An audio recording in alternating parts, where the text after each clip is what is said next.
Please note the views and opinions expressed by the hosts on this show are not necessarily the views held by the station. You're listening to Critical Mass Radio. Now it's our turn. Well, good evening and welcome to Outside the Box, second installment for this Tuesday, July 2nd, July 3rd down under, obviously. Which should also help outline the illusion of time. Because we're all awake right now, regardless of what time it says. Isn't that funny? Huh. Yeah, just something to ponder. Yes, welcome to Outside the Box. I'm your host, Kate of Gaia. And we'll touch on a few things, I'm sure, tonight. I covered Ninja was on the show with me again this afternoon. Always a treat, and always good interaction. We covered the third installment of Raining Cats and Dogs, which, as I was reading through it, even more was getting unveiled.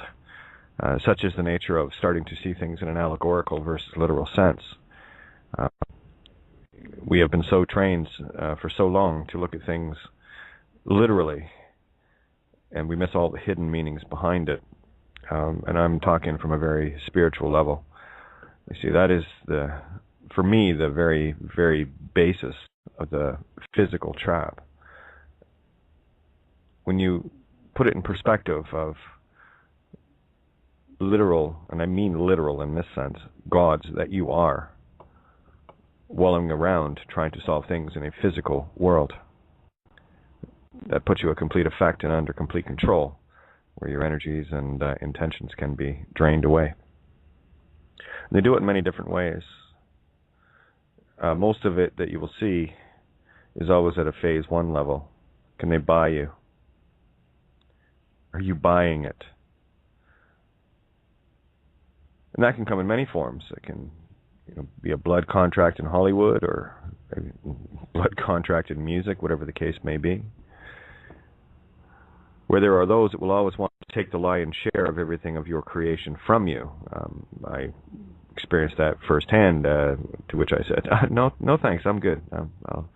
You can wave all the carrots in front of me that you want. Just be known, I don't particularly like carrots. So you're wasting your time. You can wave the brass ring all you want as well. They talk about when you win the prize, you win the brass ring. May I remind you what the brass ring is all about? It's the one ring to rule them all. In terms of the Taurus bull and the Vatican, the brass ring is the ring they shove through your nose so they can pull you in any direction they want. So they can buy you or try to buy you with fame and fortune and really nice paychecks. Be a politician or a lawyer or a judge or a cop or whatever the case may be. They will always pay their own very well. You see, because the ego is very easy to satiate with lust, greed, desire, fancy restaurants, fancy trips, fancy houses, fancy cars, fancy this, fancy that. Well, while you're dancing in the illusion, your dance partner unseen has you by the strings, Pinocchio. And while you think you're free, you're not. I just had a quick look all the way through it because it doesn't take much to turn my stomach when I see illusions being presented as solutions. It's in regards to the was it freeworldcharter.org? I'll go back and I'll finish listening to it. I just want to get something in my stomach before I do that. It does. It literally nauseates me. It's an energy thing, right? What's the energy coming out of it? Not only a very gentle voice with a nice Southern Irish lilt to it, which of course it has been voted that the Irish accent is the most popular accent in the world, most loved. So of course they're going to use tools like that. And who's they? Well, they is us, in a perpetual state of trying to kid ourselves, in a perpetual state of practical joke, if you will. Are you going to keep falling for it? Or are you going to start looking with real eyes? Instead of the ones that have been so well conditioned, so well trained to only see things from a literal, very, very narrow viewpoint, very narrow perspective. The 1 millimeter slit to try to see the entire planet. I would wish you the best of luck with that. I personally chose to add a few more slits to that veil. As a matter of fact, I chainsawed it. I shredded it. Picture's quite clear. And what I saw, my first, I only deal with first impressions, first instincts, right? I follow my heart. I don't analyze stuff because that'll keep you going in circles forever. So I look at things and I come into it completely as an observer. What do I need to see? What do I need to hear? What do I need to feel?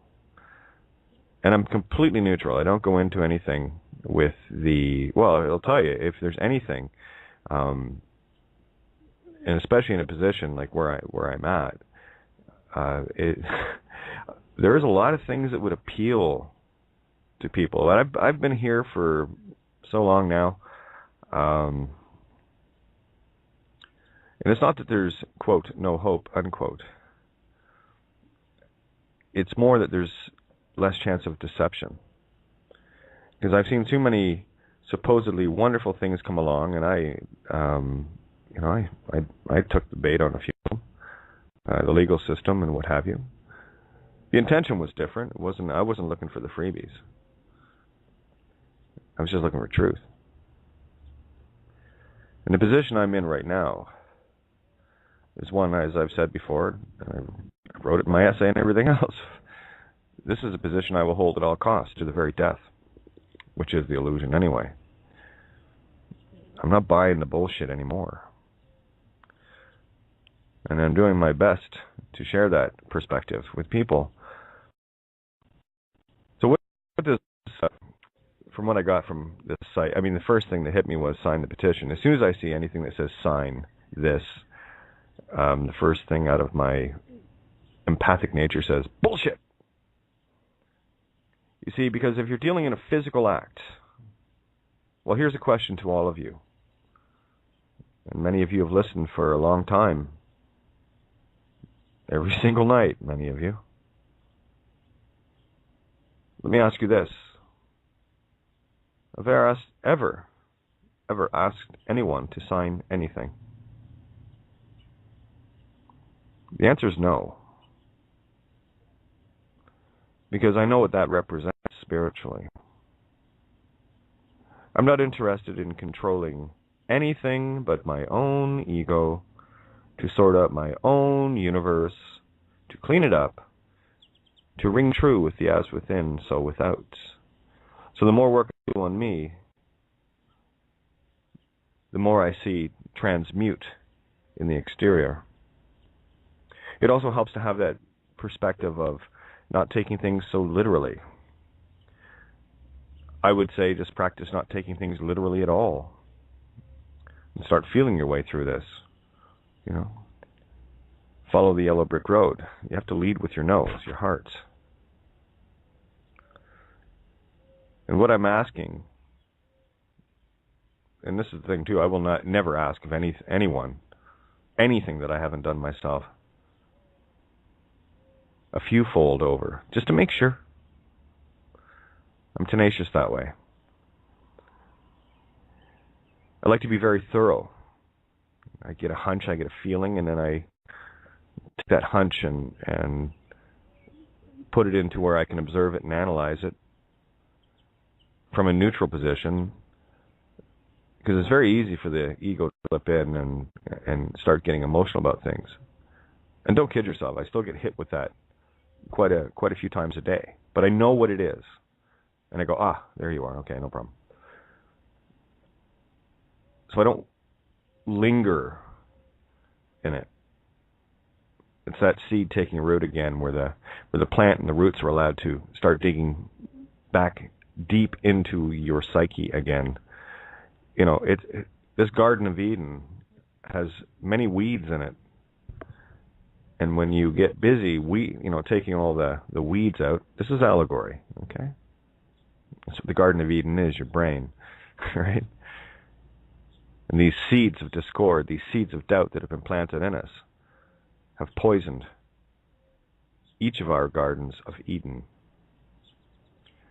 And I've spent a great many years being meticulous about picking those weeds out of my garden. There's still a few there. Don't kid yourself. I don't kid me. So I'm not going to even think of kidding you.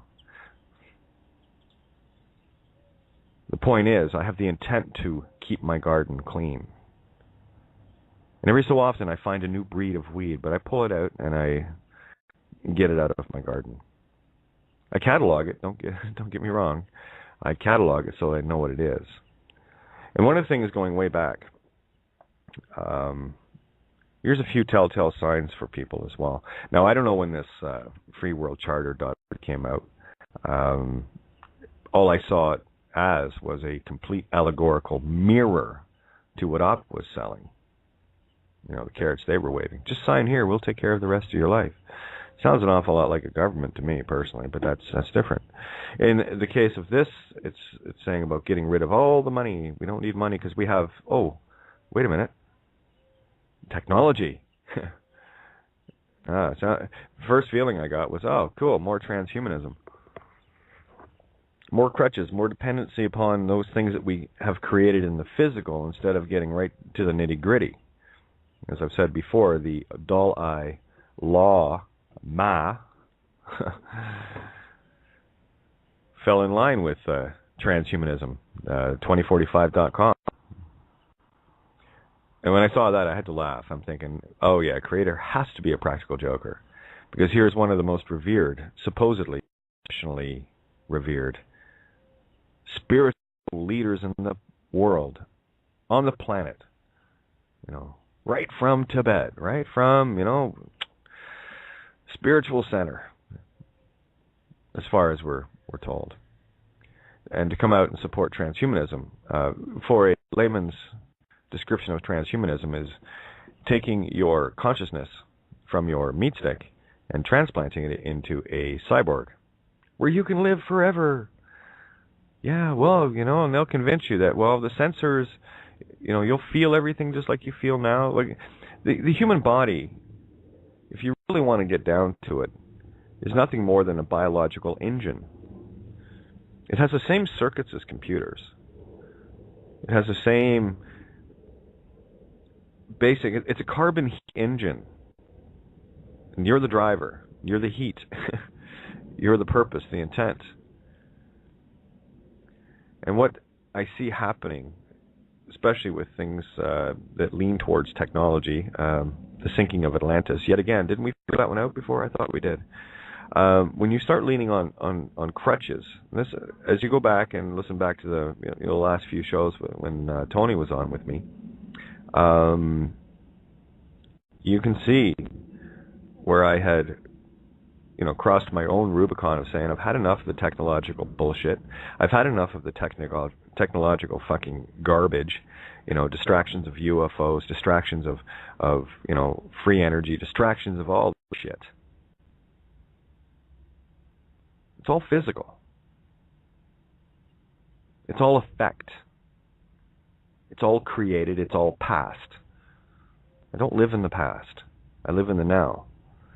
Now, to try to describe what it is that I'm seeing, the picture for me isn't even that clear. I'm just following my heart. But I will tell you this, when something doesn't sit with me, doesn't resonate with my feeling, my empathic nature, my gut instincts, whether I know the mirror opposite of it or the creation I want to fully create or not, it's irrelevant. What I do have, though, is a mirrored backdrop that I can reflect upon for myself, to look at and go, okay, well, don't want that. Oh, yeah, there's something there that's not involving this whole worship technology and what have you. And as I listen through a bit more, I'll show you how the opt-in and this world free world charter are mirrors to each other. Excuse me. What's I going to say there? Oh, as this little presentation video was only 6.5 minutes. I think I got 4.5 minutes into it, and I thought, no, okay. Like I said, I was turning my stomach. This individual was talking about so we can have better schools, better hospitals, and I was thinking, well, it smells like system to me. You know, people say, well, Kate, what the hell are we going to do? Well, I don't know. I'll be blunt. I don't know. But I certainly know that I don't want that. I certainly know that it hasn't worked so far. And I certainly know that these were tools that were used to indoctrinate. Hell, none of the books that are in there, you know, are based in fact. They're all written by those around us. And again, I'm starting to look at things more from this place being a practical joke being played on God, ourselves, we're playing on ourselves, to see if we'll actually fall for it. Now think about all the things that you've been through, and I was howling last night on this, and I started thinking about all the things I've been through and how I reacted to them, how, you know, either happy or upset I got or whatever, and this whole practical joke thing is, now imagine if someone is watching you in this practical joke, and how they're laughing at, you know, us all spinning out, going, oh my. Because one of the things, I got to go back to Terence McKenna. I think it was on one of his DMT trips. He was talking about an or something that was on the other side. And I've heard a few people talk about, oh, it's nice to see you. We don't see many of you very often. And one of the things he had mentioned, could have been him or, you know, Graham Hancock or somebody, talking about this elephant-type creature, whatever, laughing. Might even have been what was the guy's name? He was all about sigils, cartoon artist. Believe he's from Scotland, but anyway, for Marvel Comics and had done some serious DMT investigations, and that was another underlying theme as well of those on the other side laughing. And I pondered it, and I thought, what the hell are they laughing at? And then I thought, well, hey, they're probably laughing at us and watching us trip our way through this physical realm, and you know, time and time and time again. And it probably just keeps getting funnier every time, you know, each of us fails at a lifetime, and we have to come back and do it again. And we probably get the hook up in between and going, yeah, I howled when you did that, and oh, look how upset you got there, and look what you did there, and you know, and you feel like a right idiot when you stop and think about it and how we've reacted to so many things. This is why we got to start learning to laugh at ourselves. There was a movie years back where I think Michael Douglas starred in it. He always seemed to be in really cool movies, but it was a great allegory. It was along the same lines of what I'm speaking of here, where this guy was so wealthy, he had more money than he could ever spend in 100 lifetimes, and he was bored. And his wife ended up getting him a very rare and very, very expensive birthday gift. And what this gift was, of course, he didn't know what the gift was she had went to this company that specializes in creating false flags for individuals. And, of course, close friends and family and whatever around this individual recruited to play their role in this individual's life to make it seem more realistic, to believable. So the main character, the target of this drama, wouldn't be any of the wiser. And it was a very dramatic ending, resulting in actually shoot someone, a best friend or a family member, at the very end of the movie. It was done very well, but of course it was black, all everything else. And when they finally told him what had happened, it was the best gift he ever had, because he he had to live life on the edge. It was almost like this spy versus spy thing that started happening around him, and just these crazy, crazy things. And it was basically thrill a minute, and this guy was living the thrills. And to him, it was all very, very real. Everyone around him knew that they were just playing. And that never left me. That whole concept never left me. It stuck to me like glue. And again, pondering it last night, I had a good laugh. Yeah, it would be kind of funny that the situation that we find ourselves in, are we not being on many levels? The trickster, the great trickster. Of course, Loki, or Logos, right? Loki, and I believe it's Scandinavian lore is the god of tricks, jokes. Think back to The Mask, the Jim Carrey movie, and you'll start to get an idea of what it is I'm talking about. And there we have the allegories of masks as well, and which masks are we wearing, and which masks do we take off? Excuse me. So here's the thing about planet Earth that I see. Everything for me is allegorical, and they're getting clearer. Still not 100% every time. I mean, it's still, it takes a bit of work to go, there it is, to see what the allegories are actually saying. It was like I was talking about a video I had watched last night with Jonathan and Charlotte on Britain's Got Talent. I follow my nose, and I just saw this shy boy and girl amaze judges and audience, whatever. And there was something about Jonathan's face in the video that appealed to me. I thought, this is something I have to see. That's what I felt. So I clicked on it, only to be incredibly and totally amazed at the talent of these two kids. Jonathan is 17, Charlotte is 16. Is it just I don't know, maybe lucky coincidence that 17 and 16 is 33? You put these two things together. I didn't even mention that on the air earlier today, but there's a lot of things in it.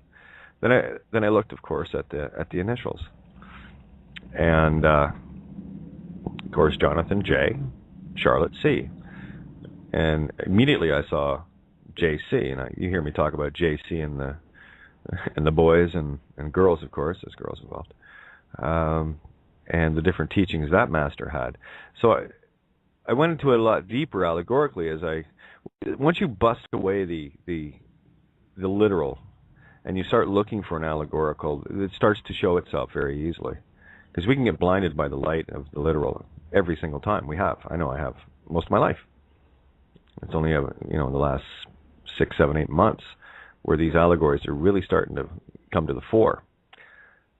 So I saw, there's Jonathan, of course, the male, and divine masculine. I won't say male. It's the energy of these individuals I want to speak on. And you have Charlotte as the divine feminine energy. And they're very loyal to each other. I would recommend watching their audition, their semifinal, and the final to see the evolution of the divine masculine and feminine, and why it is so important for both parts to partake in both parts.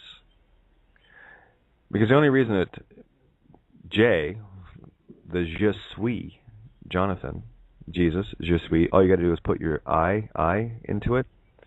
The only thing missing in the I am is I, so je suis. How about we do it? And then, of course, you have the divine feminine, the Christos, or crystal, or Christol, in the divine feminine energy. When you put those both together, you have a complete trinity. This is what I could see with these two, because they were both loyal to each other, and the only reason Jonathan was on the stage was because of the divine feminine. Right? He even says so. So no one would have seen either of them had the one not pushed the other, and as it turns out, at the end of the audition, Simon, in beautiful form. I don't know why people get so mad at Simon. I think he's beautiful. He doesn't waste time. He just, no ego, just chainsaw straight through. And when he is wrong, he will be the first to admit it. It's one of the things I admire about him. So I wish people wouldn't be so hard on the guy. Yeah, he said some things that was like, oh, okay, it's not something I would say, but I know why you said it, and damn it, you're right. But here we are, too worried about our emotional, baggage, and I don't want to hurt anybody's feelings. We all go through this, and certainly I don't want to hurt anyone's feelings in the physical realm sense. But when you start getting spiritual, you understand that all of those things are part and parcel of the ego and part of the experience. And they're not the real feelings anyway, because they're debased in an analytical. They're not coming from the pure heart region. They're coming straight from the mind. And when you start getting into the heart region and start feeling these emotions properly, they're not emotions anymore. Now they're motions. The only motion in the universe is love. Everything else is no motion. Stop. And that allows for the motion to continue itself. But at the end of the audition, Simon had basically said, Charlotte, you're good, and Jonathan, you are unbelievable, right? So I automatically, and you can feel the energy from this, because both of these kids they are raw. They are just as innocent as it gets, just up doing their thing and with no preconceived notions or expectations. They just went up to do their thing, and that's how we're supposed to be. And you could feel that, that loss that she felt at that moment when he said that. And when it came down to everyone saying their yeses, it got to Simon, and Simon says, my mind says, Jonathan, dump her. And of course you hear the crowd, ooh, ah. And these kids are that good. They really are. And by the time you get to the last one, you understand why it got so much more powerful. But Simon then turns to say, but I got to tell you, my heart says that there is a magic in your friendship that works when you work together. So I say yes, you both go forward. So even Simon was a beautiful example of that division, the divide and conquer of the heart and the mind, where the mind says one thing, the heart says, no, there's something more here. And that's what we end up getting caught up in. We end up getting caught up in looking at things superficially from the exterior. And there's a little clip of an interview with Charlotte and Jonathan as they're talking. Now Jonathan, he's a big kid, and I can only imagine the amount of verbal abuse he took just based on his size. But there he had this beautiful divine feminine essence who read his book. They sang together, right? It was their singing teacher that thought they would work well together, and that was why they were on the show. And she was right. I'd like to meet this teacher. Yeah, honestly, you hear the pair of them, it's a no-brainer anyway. So, but I'm not to take away from the teacher that suggested they do this. But John on the stage, he said, we came here together, we stay together. And you can hear that we do this together, this mantra we've been talking about for ages. It's kind of neat how it just coincidentally shows up in the now, even though the video, it's only from last year. It's not that old. And I have no idea if they actually won everything or not. I didn't care. That wasn't the point of observing. Win, lose, or draw, I don't give a shit. I just want to see the message. And then you saw Charlotte's heart, the Christ heart lift. So you have the Jesus, or the Je suis Christos, masculine divine protecting and defending the feminine divine that was defending and protecting the masculine. It was a beautiful, I think this is really the best allegorical clip I've ever seen that describes the intertwining of the male, masculine energy, feminine energy, serpents intertwining like DNA. Because when they were put together, they became the third. So that's basically how I look at things. I'm not, I follow my heart, and as I'm watching these things, actually with it, in this case, feeling it, my eyes are going, looking at things, what's going on, what's he wearing, what's she wearing, how will look at the numbers, right? 17 and 16 is 33, right? So for me, these are all little clues that get me to pay deeper attention to things. And these clues are in everything. It's not this one video. You can look at anything and the clues are there. It just so happens that looking at underdogs as they are completely unknown, come onto a stage and blow the world away. That's the kind of shit I like. Because those are the bigger than life, the bigger than the physical illusion things. It's where spirit conquers all. And when it gets to the finals, like I said, I don't even know if they don't care if they won or not. My heart, they already won that, so it doesn't matter to me. When Simon is giving his little wrap up, and you could see it in his face. He was moved from his mind into his heart every time these kids sang. And he said to Jonathan, he says, in the very beginning, you remember I said, Jonathan, her, and you said, no, we're friends and we do this together. And Simon said, I have to tell you, that was the best decision you ever made. And then you felt that energy. I got the goosebumps again. Then you felt that energy between these two, the complete vindication of the divine feminine standing by her divine masculine, and vice versa. And whether they were, quote, a couple, is irrelevant. And that's the beauty of this. Because they already are in a spiritual sense. It doesn't matter about the physical at this point. It's when you start seeing this intertwining, and this is where we have been so deceived and so taken off our yellow brick roads with the superficiality of our society. They bombard people with advertising. Guys have to look like this, girls have to look like this. You got to do this, that, and the other. And there's the song Grand Illusion. Don't be fooled by the TV, the radio, or the magazines. They'll tell you, have to live according to someone else's dream. How about you start dreaming your own? And when I see these little things, these little clips of absolute wonder, and it helps me put my own life back into perspective and hopefully share the things that I feel and see and observe allegorically with you. So for me, you could be moved by just watching it. That's fine, but for me, there was so much more there that just kept adding potential to exponential on top of it.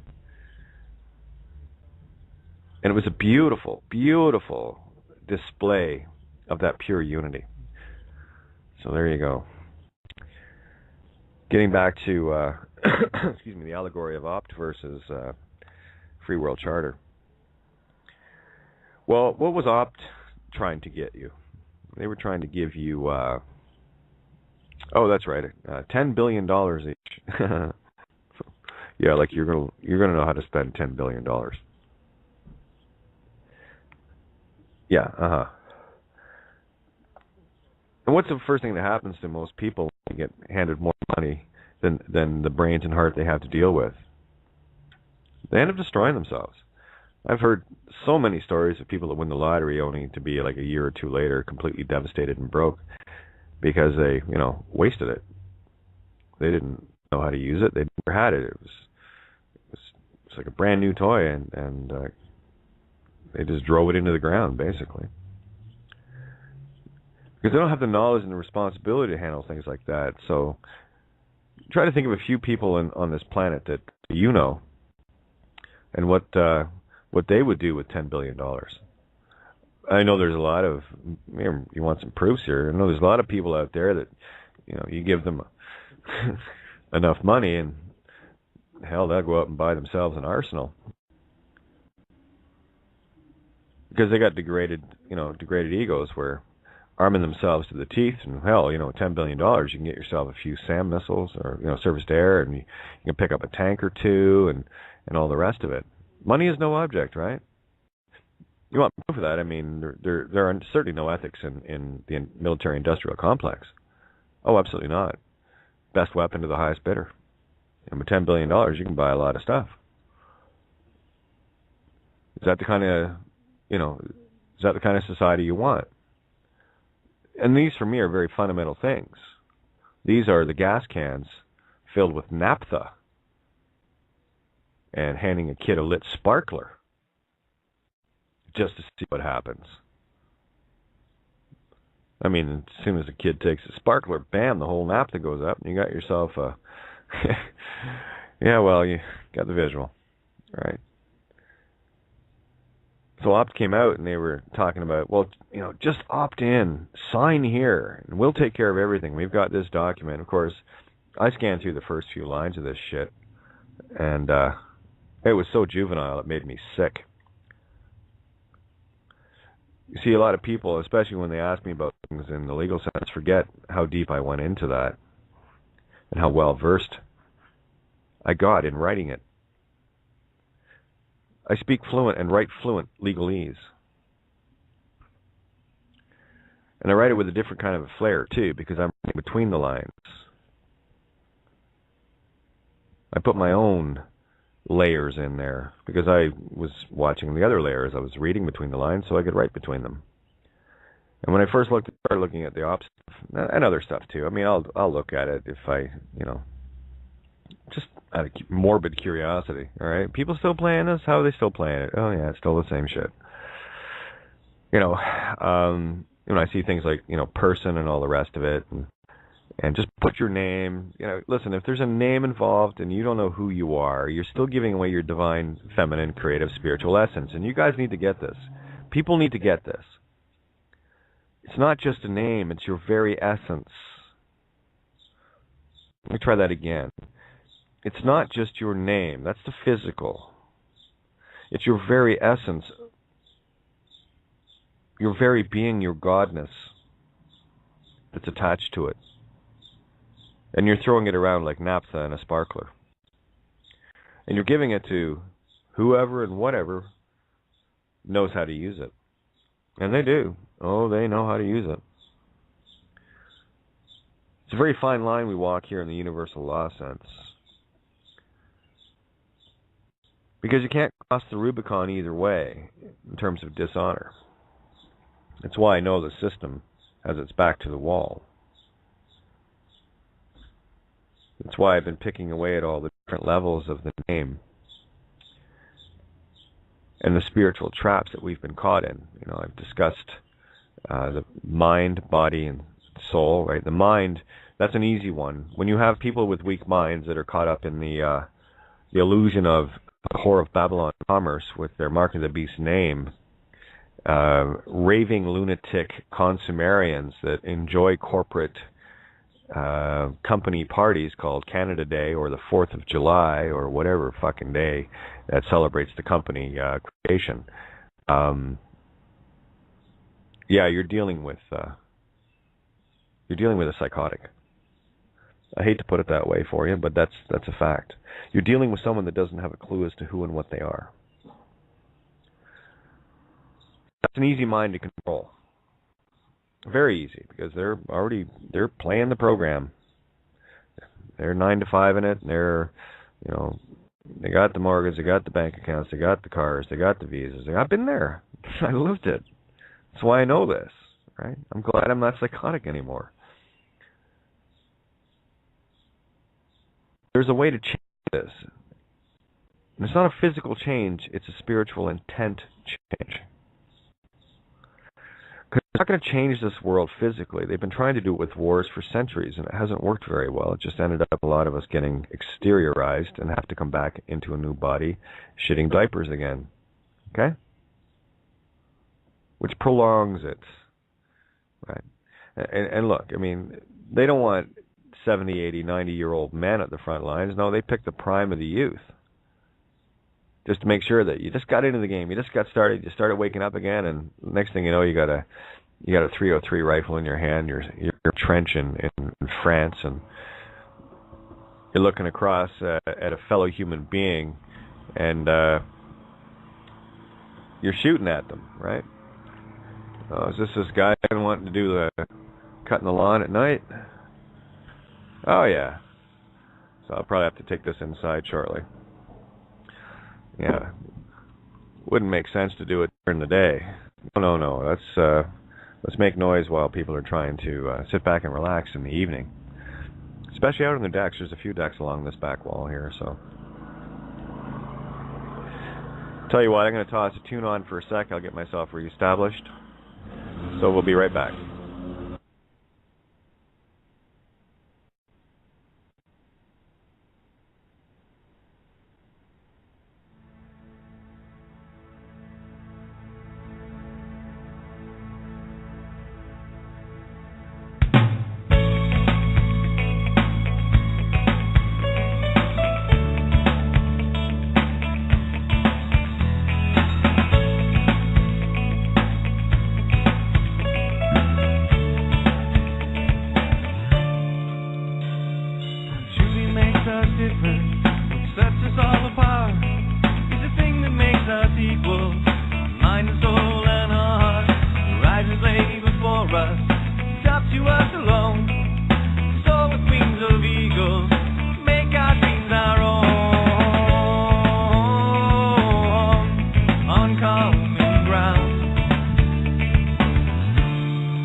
You're listening to Critical Mass Radio. Now, it's our turn. Well, it would appear he had a malfunction. Good intent, everyone. Thank you. Yeah, the hood's up on the riding lawnmower. I do imagine I'll probably fire it back up again. However, I'll, like I said, I like being outside as long as I possibly can. I don't like being inside the 60 hertz grids. Just not comfortable. Not for me, anyway. So let's get back to the mind, body, and soul control, right? Well, the mind's an easy one, because most people live in the reptilian fight, flee, or freeze brain, right? The cerebellum, meaning, war, bullets, right? Cerebellum, And of course, Ceres. What's Ceres, right? Three-headed dog. And it's got the balance, too, because you have the Sa, Ra, as well. So, Jesus and Sa, Ra. Lots of allegories here, guys. They can control the mind easily through, smart meters, through advertising, subliminals, carrier waves on television programs. Even when the TV's not on, it's still sending the carrier waves. It's sent through 60 hertz electricity as well. This is why I laugh at people that want privacy, because you see, with the 60, just with the 14.2 wire in your wall, those are able to pick up sound. They can actually listen to the sonics in your home if they pinpoint you. The hydro lines, or electrical lines, we call it hydro here, hydroelectricity, right? So, but the electrical lines that are strung so neatly along every single street, it would make a lot more sense personally to bury these things. That way you never have to worry about maintenance because they're sealed and grounded. So none of this dangerous energy. You've heard all the stories of the different cancers that happen around these, high power, high tension power lines and transfer stations and whatever. It reminds me of, there's one house just outside of Guelph that is, maybe a couple hundred feet away from one of these transfer stations, and the power lines are going right over the house. I said, how do you live there? Must have been a really good real estate agent saying, oh, yeah, beyond the fact that it's an eyesore and there's not a lot of trees around it, that's all you get to look at. That's like, that's not something I'd want to be having in my backyard. Sorry. So there's all the means of, controlling the transceiver, implanting thoughts, ideas. It goes back to the scene in Return of the Jedi when Luke comes in and he basically mind controls one of the... Here, I'm taking this inside now. Where he mind controls one of the individuals. One sec. It's probably even going to be loud in here. Anyway, hopefully that's a little better. Just close the other window so we can get rid of the sound here.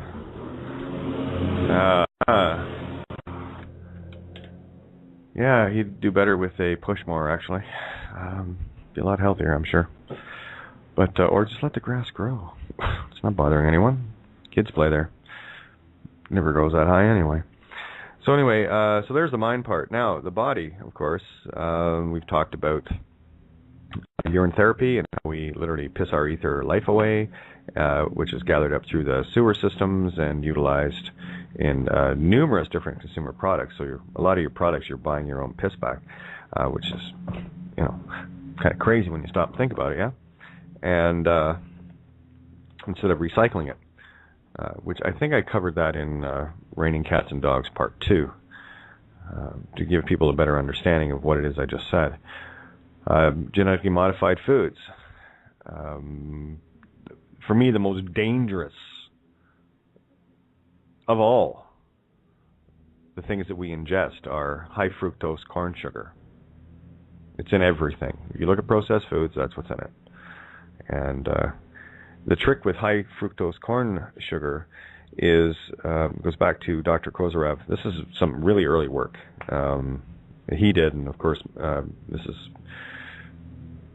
the last couple of years, or a couple of years ago, researching into toroidal fields and what have you, try to get a better understanding of this physical reality, let's say.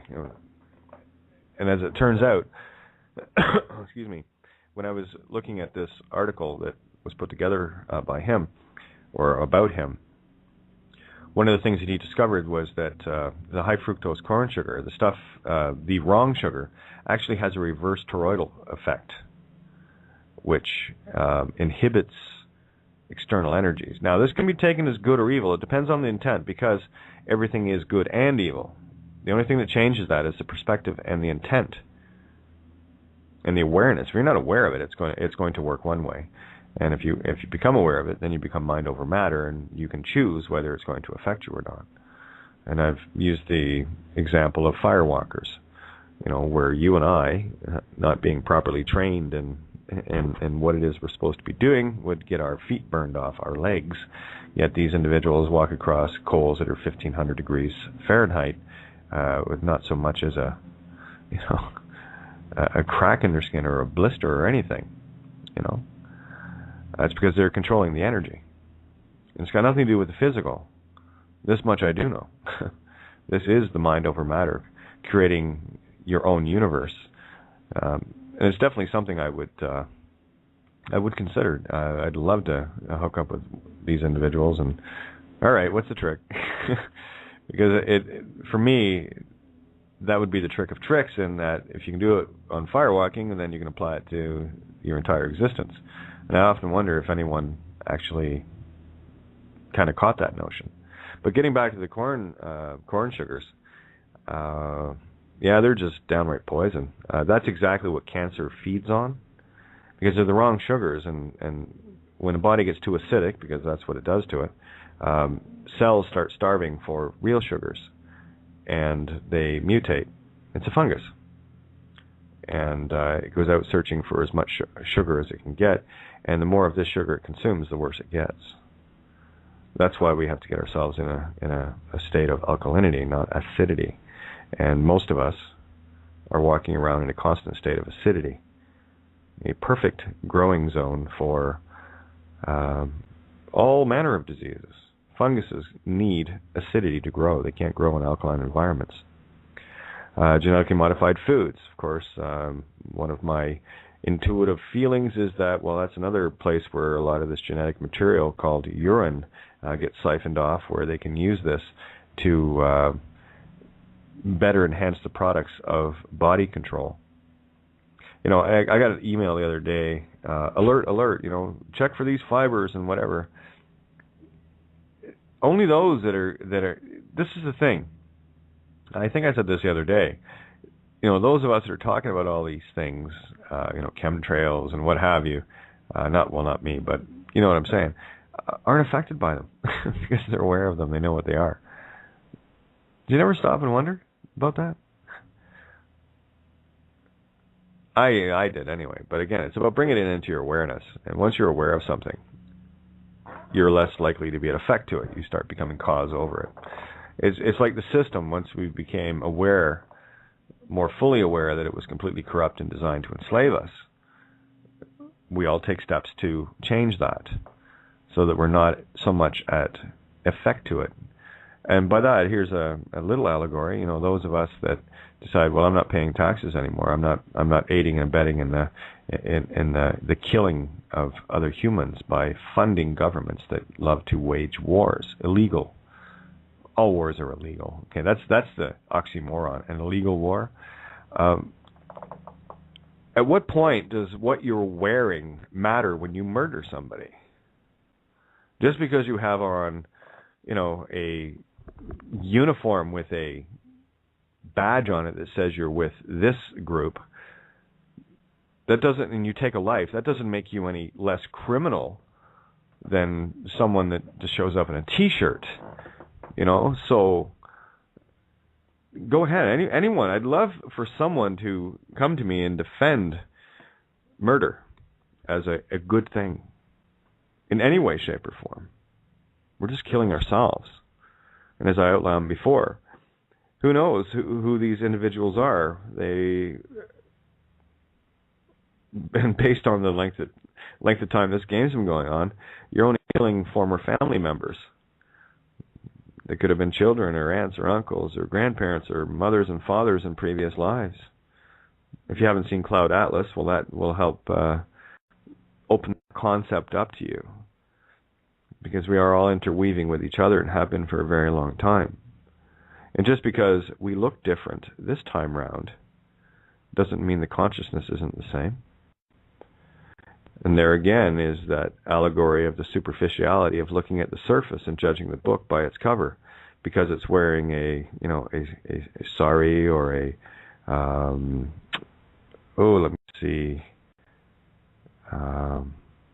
veil over their face, funny little hats on their heads, long beards, long hair, all based on religion and Of course, you got to factor in that the craziest illusion of all is skin color. Seriously. You got to get below that to see the ether. All the ether that runs through everyone's veins on this planet is red. You know, it's just madness. So there's the body taken care of, and of course we do a great job in especially in the Western society of turning ourselves into rather obese beings. And that's all based on the things we eat. And mindset, of course, too. I mean, it's just the way society has had things made and presented to us. So it's no wonder. You know, it's a shared responsibility. So there's no guilt there. It's like we've been so conditioned for so long, and we follow the status quo. So, you know, some of us, fortunately, have metabolisms that can handle the poisons better than others. And some that can't, right? So, yeah, we're all in this together. There's no separation here. And the solutions we're going to get to them together as well. So there is no judgment here at all. There is bringing facts to the table and dealing with the truth. And seeing what our responsibility in that truth is. What are we doing about it? What are we doing to change our lives, our ways? Or are we still going to be stuck in the illusion of looking at others and going, ooh, or ah? Yeah, the mirror is the toughest thing to look at. Excuse me, I'm not talking in the physical sense. Because the joy of actually seeing allegory is you start seeing way beyond any of the surface. I mean, hell, I'm a prime example of that. People, you know, most of my life thought I was one thing when they had no idea who I really was. I always knew. And I got to live in a hidden terror of myself until I finally overcame that and had the courage to just simply be. That was a big step for me. There's nothing. Oh yeah, there was baby steps to get there, but that last step, boy, that's the Indiana Jones across the chasm step, and there's no coming back. There's no coming back because it's in the reality. And hell, I wouldn't want to go back anyway. It's like, ew. No thanks. I'm good.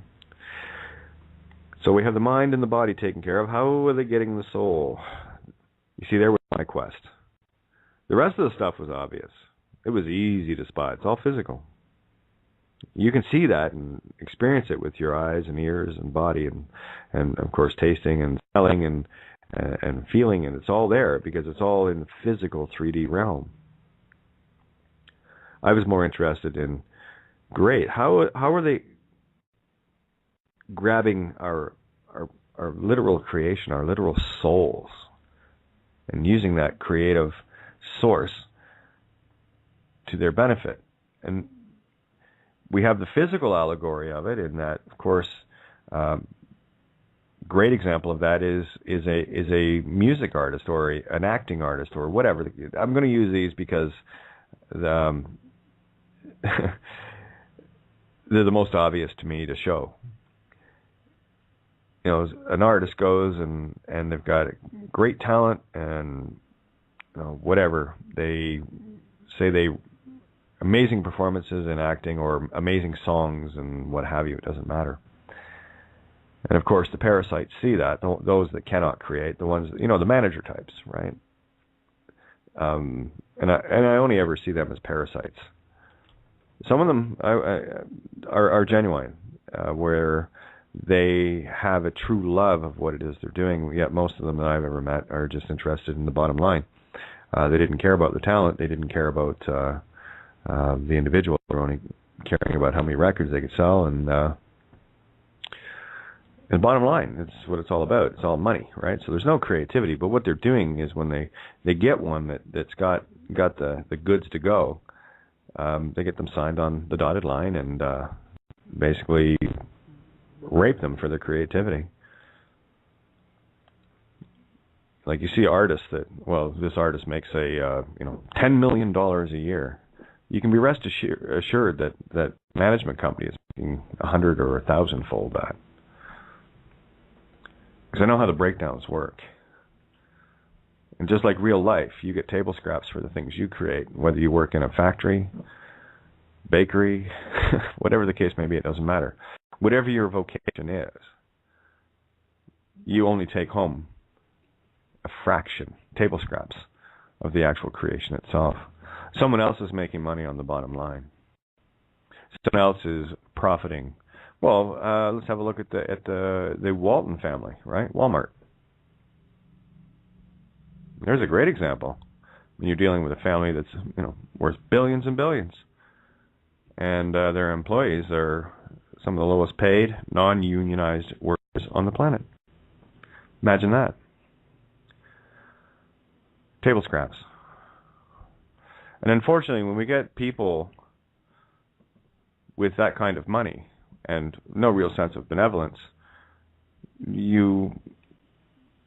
what you have is a corrupted society. You have the haves, right? Generally the wrong people, because they're focused only on a physical reality and profiting off the flesh and soul of their fellow man in the first place, holding the keys to the proverbial kingdom. And we play along, just perpetuating this nonsense over and over and over again. So the true uprising here is not about a physical game, it's about changing your intent. Is that really how you want to spend infinity? Over and over. And until you get this, that's how you will spend it. This is about setting yourself free in the illusion. Right? So for me, I had to look at it, and I came at it from the legal perspective. I wanted to find out how we were in dishonor, because dishonor is a concept, right? These are thoughts. These are concepts. And I had to figure out how we were in greater dishonor than the courts. Because we were, obviously, because some of these guys, judges, whatever, hand down ridiculous, sentences and fines and whatever, and for utterly ridiculous things, and getting away with it. And my only question was, how the hell are they getting away with that? Because, excuse me, there's no justice there, and of course there is no such thing as justice in their system. It's all about rape and pillage. So I had to figure out what it was that we were doing on a universal law level. How were we trespassing and breaking honor and being in dishonor greater than the courts? And the one thing that kept flashing through my brain all the time: ignorance of the law is not a defense of it or from it. The next question was, okay, great, which law? Which version of law? I mean, hey, you've got the common law, you've got admiralty, you've got universal, you've got the law of nations, you got all these different layers, and I went up through every single one of them. Admiralty, by the way, is the lowest. It's that's the allegory of everything gone too physical. And dead, literally dead. Admiralty deals in the dead, right? Whereas universal law only deals in the living. So I had to figure out how was this dead realm mirroring the living one? How were they taking the very life essence from us? And everything centered in on the name. That was the very first thing I ever came across with Eldon Warman.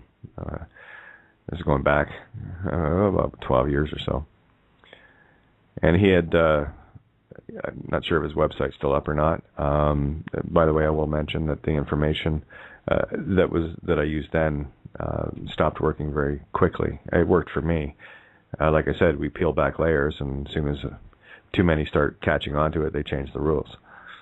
Right? Well, they don't so much change them as they have to retreat. They're retreating because they can't use that duping anymore.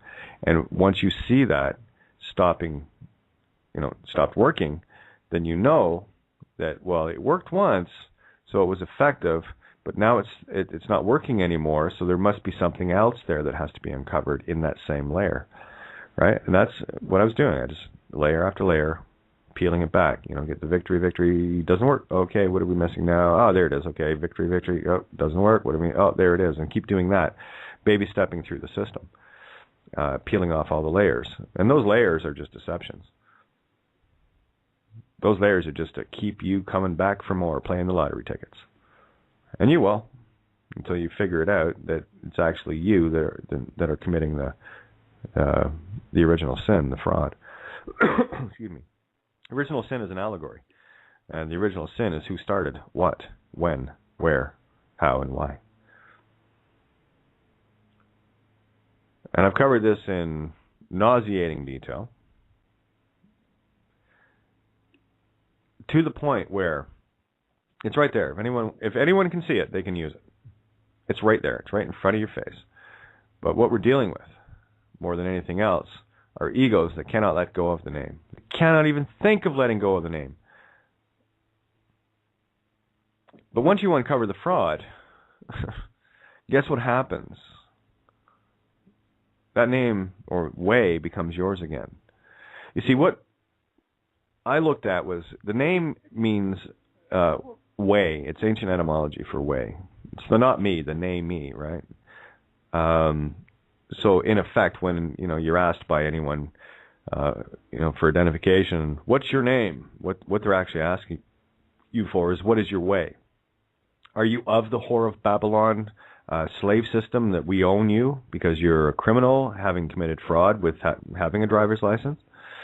Or are you not of that? Right? And as soon as here's the click, right? As soon as you become part of it's these guys who go, well, the Constitution. Oh, fucking shut up, Constitution. Fucking wake up. It's got nothing to do with you. You don't even know who you are.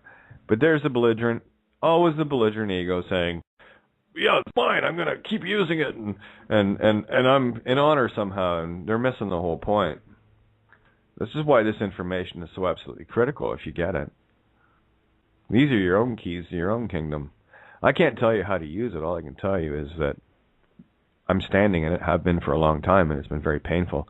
And that is the hardest thing about what I do. I do this solo.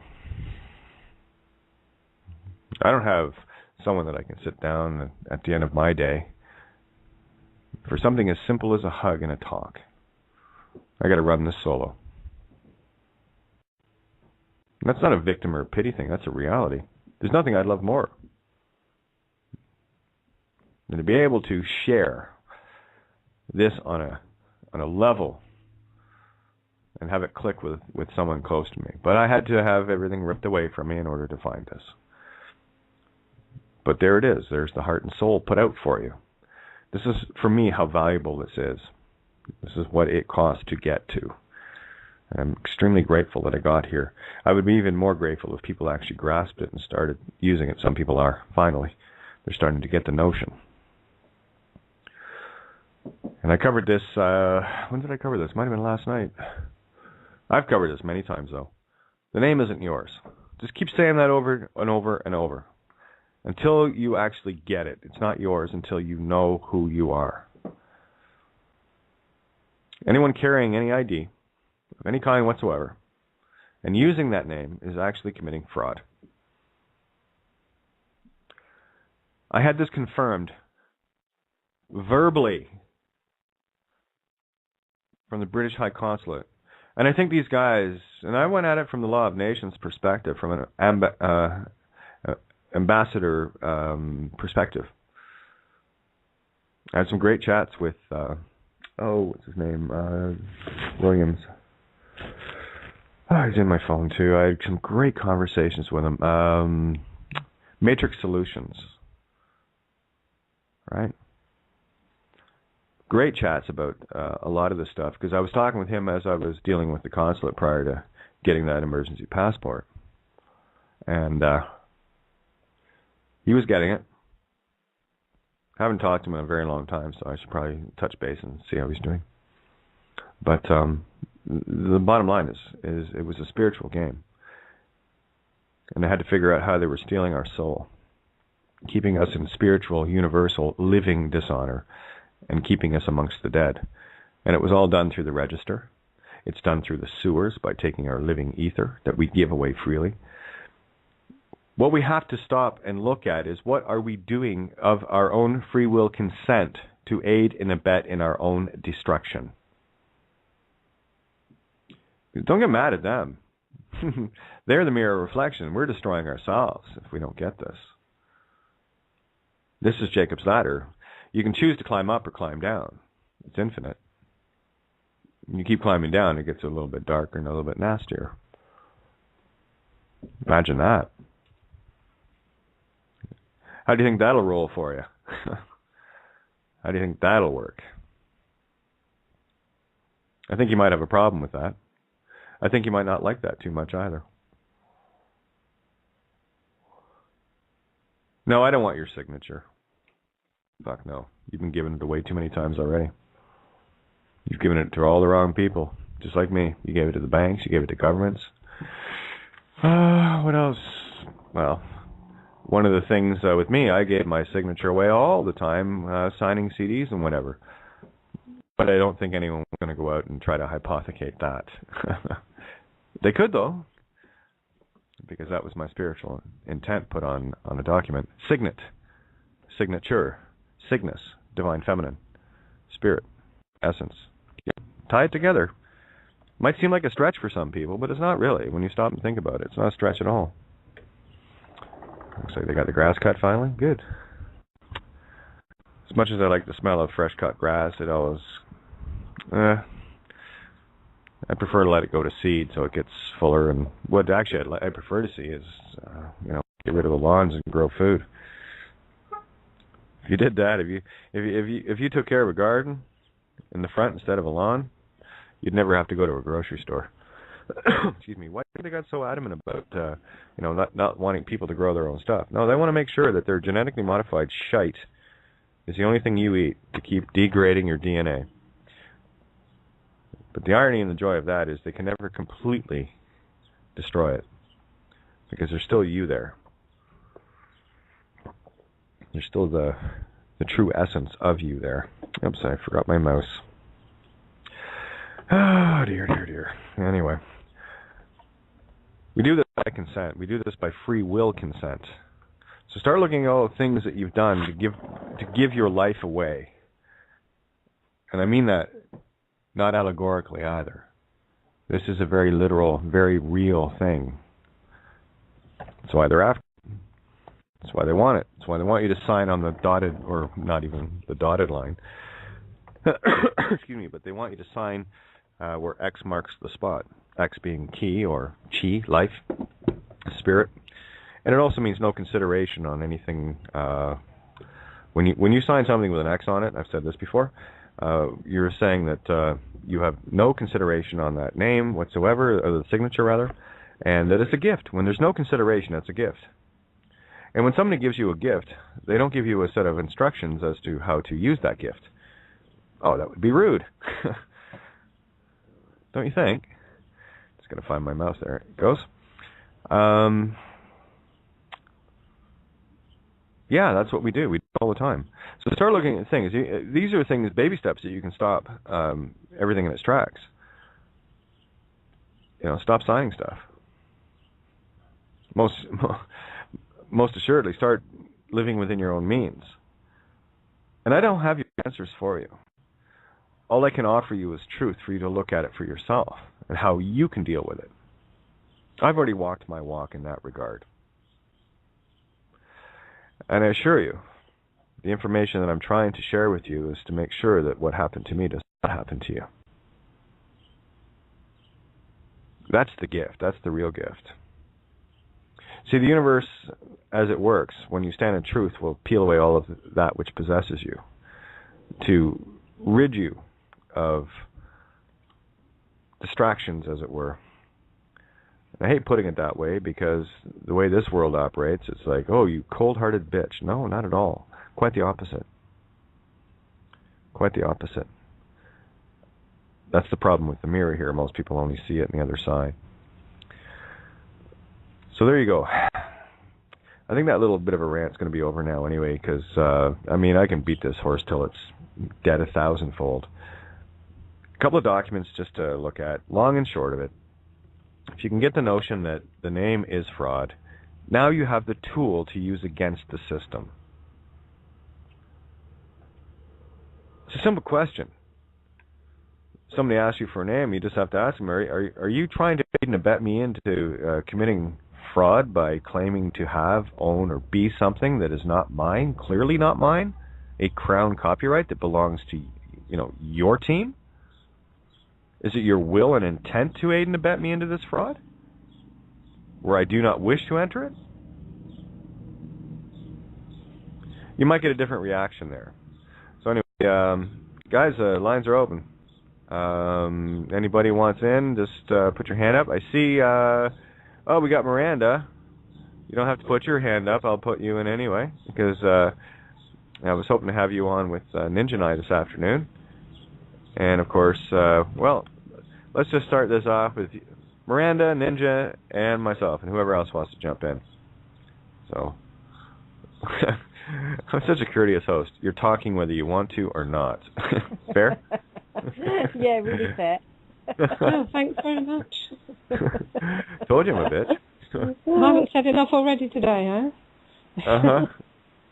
Yeah, well, you shared pedestals in the air today. It was beautiful to hear that read out. That's why I love, I love hearing people, whether it's something in poetry or something in song or whatever. I love hearing the actual creator of it speak it, because the words resonate. It has its own resonation, right? Yeah, that was nice to read it out anyway. I get more out of it, as you said, when you read something again, you can take something more from it, or just a deeper understanding, yeah. Oh, for sure. You start peeling more layers, and you're adding your energy to it as well. Yeah. Hi, Miranda. Sorry, darling, I didn't say hello. Hi there, honey bun. Oh, honey bun.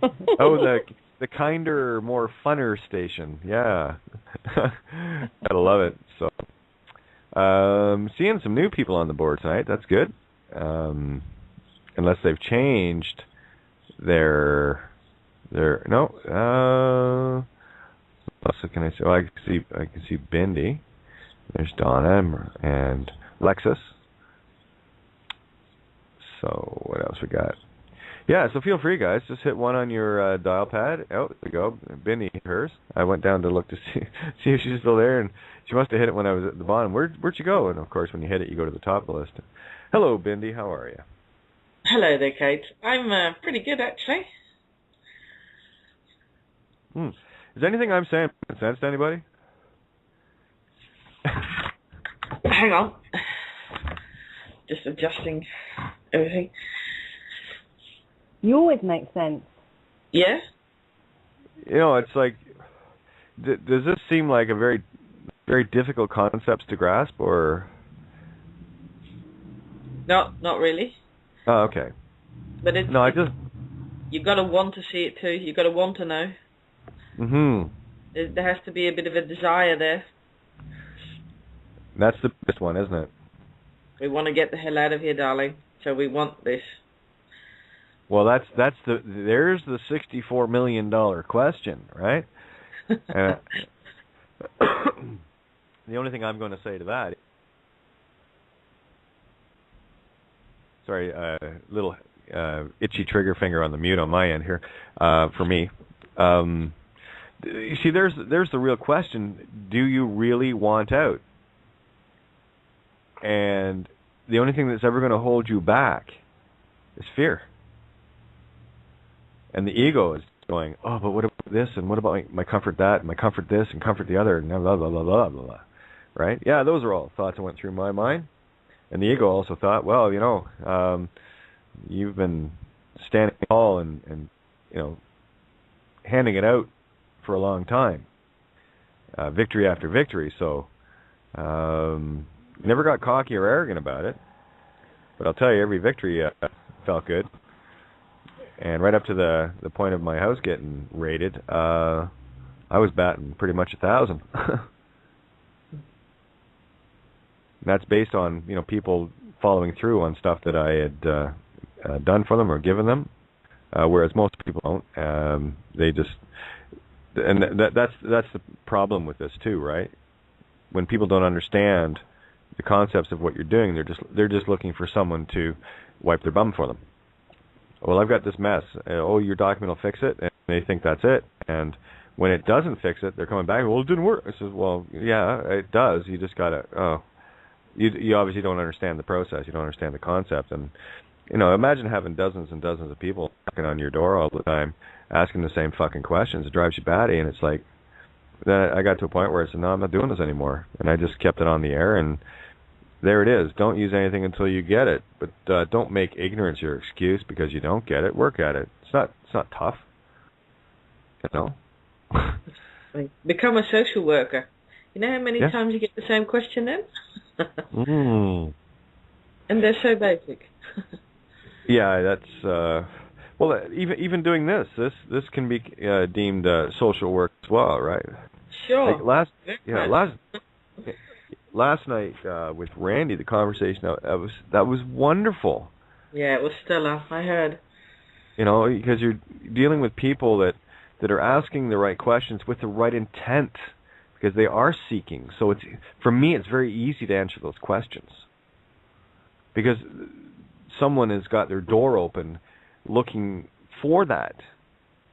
They're not waiting for it to be spoon-fed to them. They're actually digging for themselves, and it's like, they might be 3 inches from gold in one thing, and I'll just click that little bit away, and they go, oh, there it is, but they get it. So I didn't give it to them. They remembered it themselves. But the system teaches you to be such a perfect little child, and don't worry, Nanny will wipe your bum. Yeah, you're supposed to follow and shut up. Instead, I'd rather just feel around and play. And learn off of playing, just like a kid. Never stop learning through playing. And that's all I was doing. I mean, it was some scary shit I was playing, I got to tell you that much, because, sure. Sending emails to all of the people that can and might attack you, and they eventually, well, with me they did. I uncovered a few things that sure just didn't make the system happy at all. And it goes right back down to the name thing, right?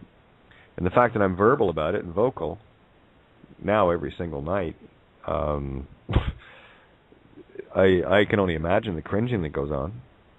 Yeah, but basically that's all they can do is bark. Yeah, their bite's harmless. Yeah. I told the dream story last night. We've got the teeth, they've got the bark. And they have us running with our tails between our legs all the time. And all people have to do is just say enough. So let me hand out another baby step for people. I'm going to do it again. If you've got anything pending or whatever, even mortgages or whatever, all the information you need to play the game is in 2 essays. The long and short of it, and I who shall not be named. Because the bank willfully defrauded you as well. That's where it all comes from, guys. There's your real church on this planet. The bank. And of course, the court, which is church, and sits on a bench, which is bank. How can you not see that they're all one? They're all playing the same game, and we're all buying the same ruse. Maybe start asking your bank manager with regards to your tenancy agreement called a death pledge mortgage. Ask them how it isn't fraud that they've committed by aiding and abetting you in ignorance. Because I assure you, someone up the line in the banks knows what's going on. And they are fully culpable for all of their employees. That's the thing about it, and it goes back to the allegory. There's the same fractalism mayor of every city is completely liable for all the actions of its officers within its corporate jurisdiction, city limits, because they are the chief magistrate of their corporate city jurisdiction. So any of the judges or cops or whatever, they're all acting in proxy. Anyone that is speaking for the city of Guelph, by law, whatever the case may be, is actually committing fraud, and it goes right up the line to the general. They're proxy morons, are they? Yeah, proxy morons. Perfect. There's a beautiful. Oh, nice play on that one. You're welcome. Yeah, a bunch of proxy morons. I love it. I'll use that on occasion, and you will get credit for it. That's beautiful. See, guys, there it is. That's the shit I love. That's outside the box thinking. So But anyway, carry on, guys. Yeah, I've talked enough today, I think. I talk enough every day. Oh, Kate, I got my Arthurian deck today. Isn't it beautiful? Yep. It was funny because I was taking a bit of a nap because I've been moving furniture around and my back started twinging a bit. So I thought, okay, have a break. And while I was taking it was more of a trance than a nap. And I went to my sacred place and went through the whole ritual of going underwater and coming up in a cave, kind of an air pocket with one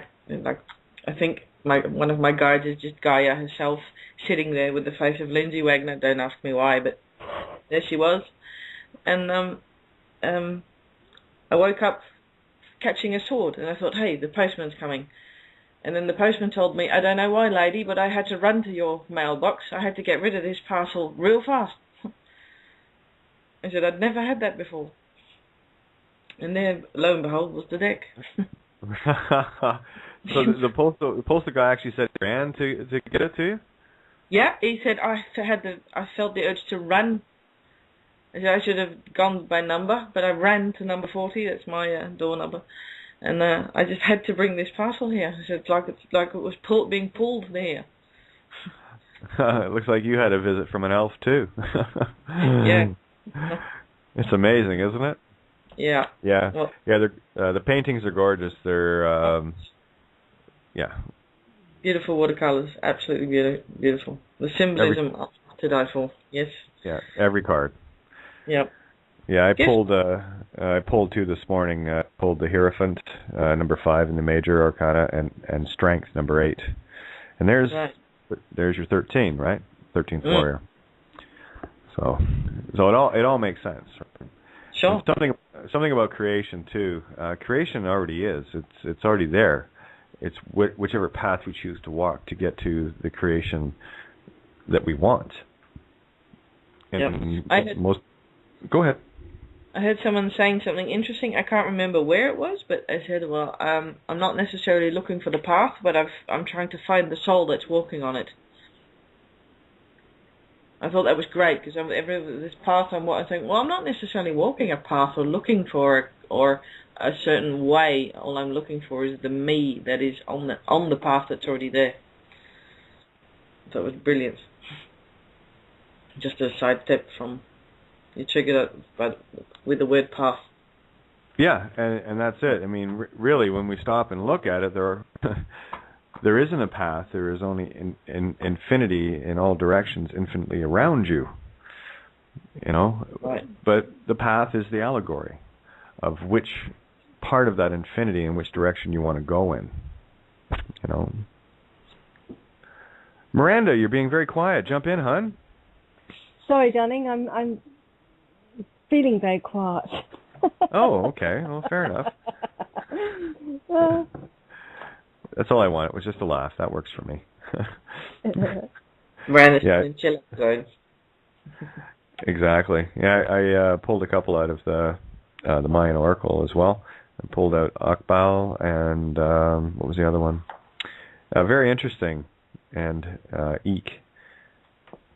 So it's neat. I've got a powerhouse quad going on now with 2 decks, 2 cards each, right? Double duality. So, and what is amazing is how much both of them line up with each other. You know.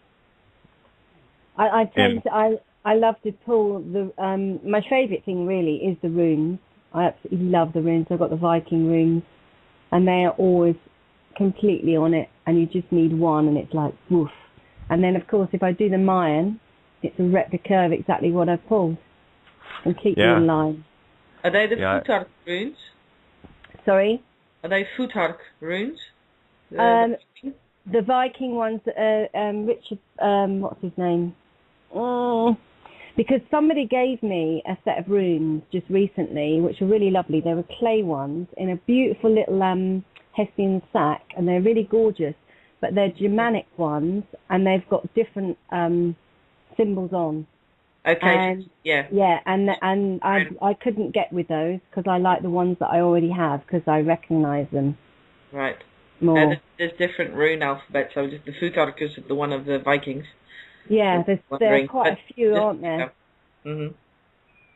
What I'd really like to do, though, is get some nice chestnut wood and actually make my own. I think that's personally really, when you get really deep into it, you need to. Then the same, I've been feeling that about the tarot.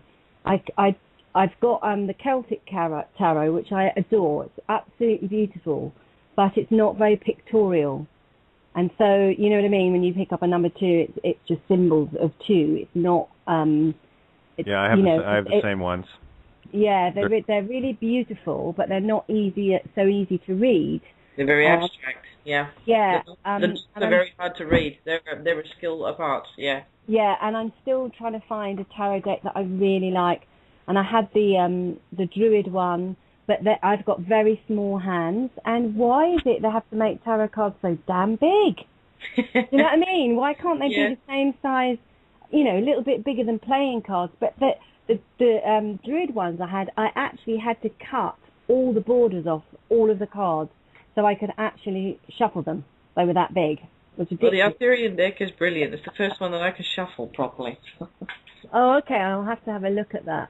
But there's an incredible woman who's done like an Art Nouveau, really beautiful deck, and it's round. I'll have to find the thing. Absolutely gorgeous. Very sort of, I don't know, Art Nouveau and very 1920s. Beautiful. You can steal as well, probably. Yeah. Yeah, that's nice. The Dreamtime deck, the Aboriginal deck, is round as well. So because the cards have to be round because they symbolise Gaia, or the Earth, the Terra. And somehow it makes sense to me, round. I mean, I know a lot of people like to read, upside down and the right way up, etc., reverse and etc. But I don't know, somehow to me, round cards, I don't know whether that's a female thing. That feels right, that they should be round. I don't think you need to specify if the card's upside down or not. It's always its picture and its mirror. Yeah, yeah. Why would it be one or the other? There's the split thing again. It doesn't work.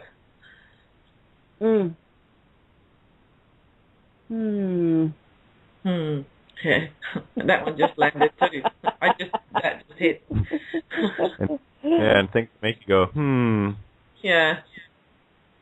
Yeah, sorry to get the guy weed whacking over here, so it's hit and miss right now. Yeah, I have the Celtic Tarot deck. Doesn't resonate with me at all. I know how to read the knots, but it works a bit different. Tarot, some symbols don't work in a tarot environment. The knots are great to just. I've got a few of them enlarged, about the size of a watermelon, in black and white, and I'll just sit there and stare at them, just like the Platonic figures. Just stare at them, because the right side of your brain just does all kinds of magic. It triggers and sparks off all kinds of shit, and it's only completely silent and non-analytical. So the knots don't work in a tarot. Yeah. They've got a different. They're a different tool. I gotta do a shout out here for Kevin. Buddy, call in because you've got a rather unique perspective on things, and I have had conversation with you, and you really should, lose this whole potential of being nervous on the air. But we're not on the air. We're just having a chat. We're having a chat around the table. Exactly. So there we go. One sec. Let's open this up. Now, it says Alexis Chastity, but who we got? Hi, Kate. Hey, how are you? Oh, I'm pretty scared shitless right now. Oh, good. Welcome to our club. Yeah, felt like you were calling me out specifically, even though you weren't talking to me specifically. The universe is definitely laid out the proverbial butt kick that it's time for me to start speaking here. So see, that's the joy of not specifically speaking to one person, because I'm specifically speaking to all. Yes, and I'm definitely feeling that very profound feeling right now. I have a very crazy story to tell. I'm not Canadian, but I am from the lands of Kanata and Métis. A long lineage on these lands, and it's led to an interesting situation that really pertains to a lot of the things that you're talking about. But the reason I'm nervous is because I really have to hang my bare ass to a jury of my peers, so to speak, although I know you of all people, all of you ladies here would know judge not lest you be judged. And it's a very nice ask. Bear it all, baby. I thought maybe a good way to kind of ease into it, if you guys seem really skilled at this, if you guys could maybe do my numerology and my numbers first, and then I'll kind of get into it. Would you be able to do that possibly? I'm not a reader of that stuff, but I'll put that out to the other ladies because I mean I have my tarot. That's what I deal with. I know basics about numerology with me and how the numbers work with me. That's all basically self-learned. But so I was born September 11th, 1981. Of course you were. What I want you to do is call in on Friday when Santo is here, and I'm going to get him to start reading charts a bit earlier because I always feel extreme pressure. I feel everybody's energy going, I want my chart read.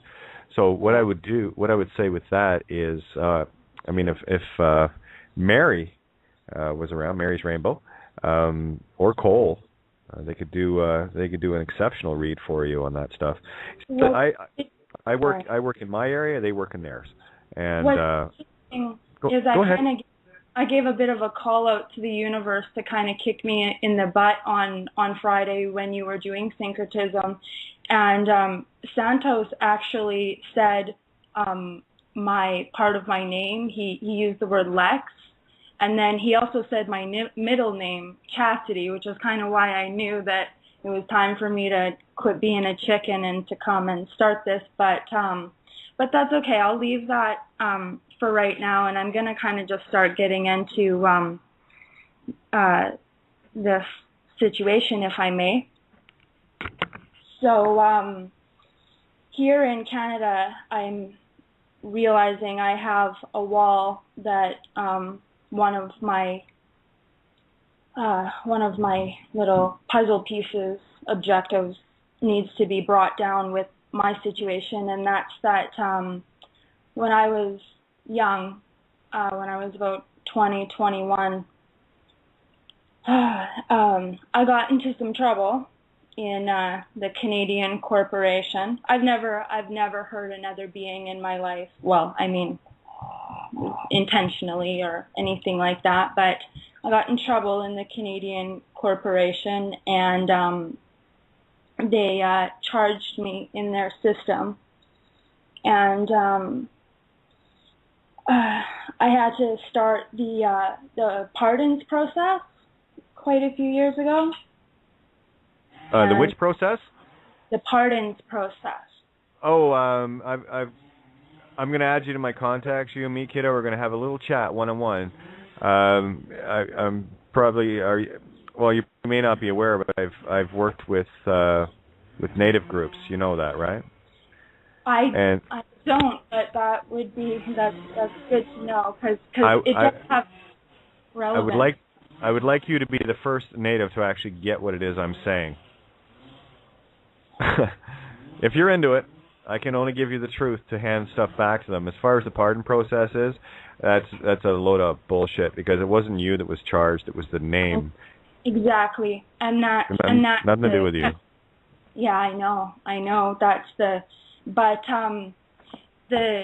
where it has nothing to do with me, especially anymore, is now the lovely Harper government has changed all of the quote-unquote rules of their own system, and they have, by their own claim of the numbers, they have 22,000 people caught in a cull right now, where these people are trapped in this process with no way.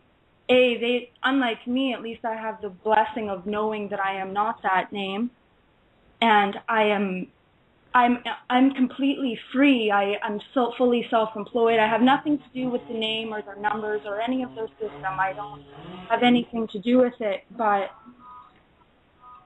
sorry. Well, how would you like me to spend a little time with you and arm you up with a chainsaw of chainsaws? Yeah, I would love that, Kate. Okay, then we do that. You play. You want to play football? And one they can't hit.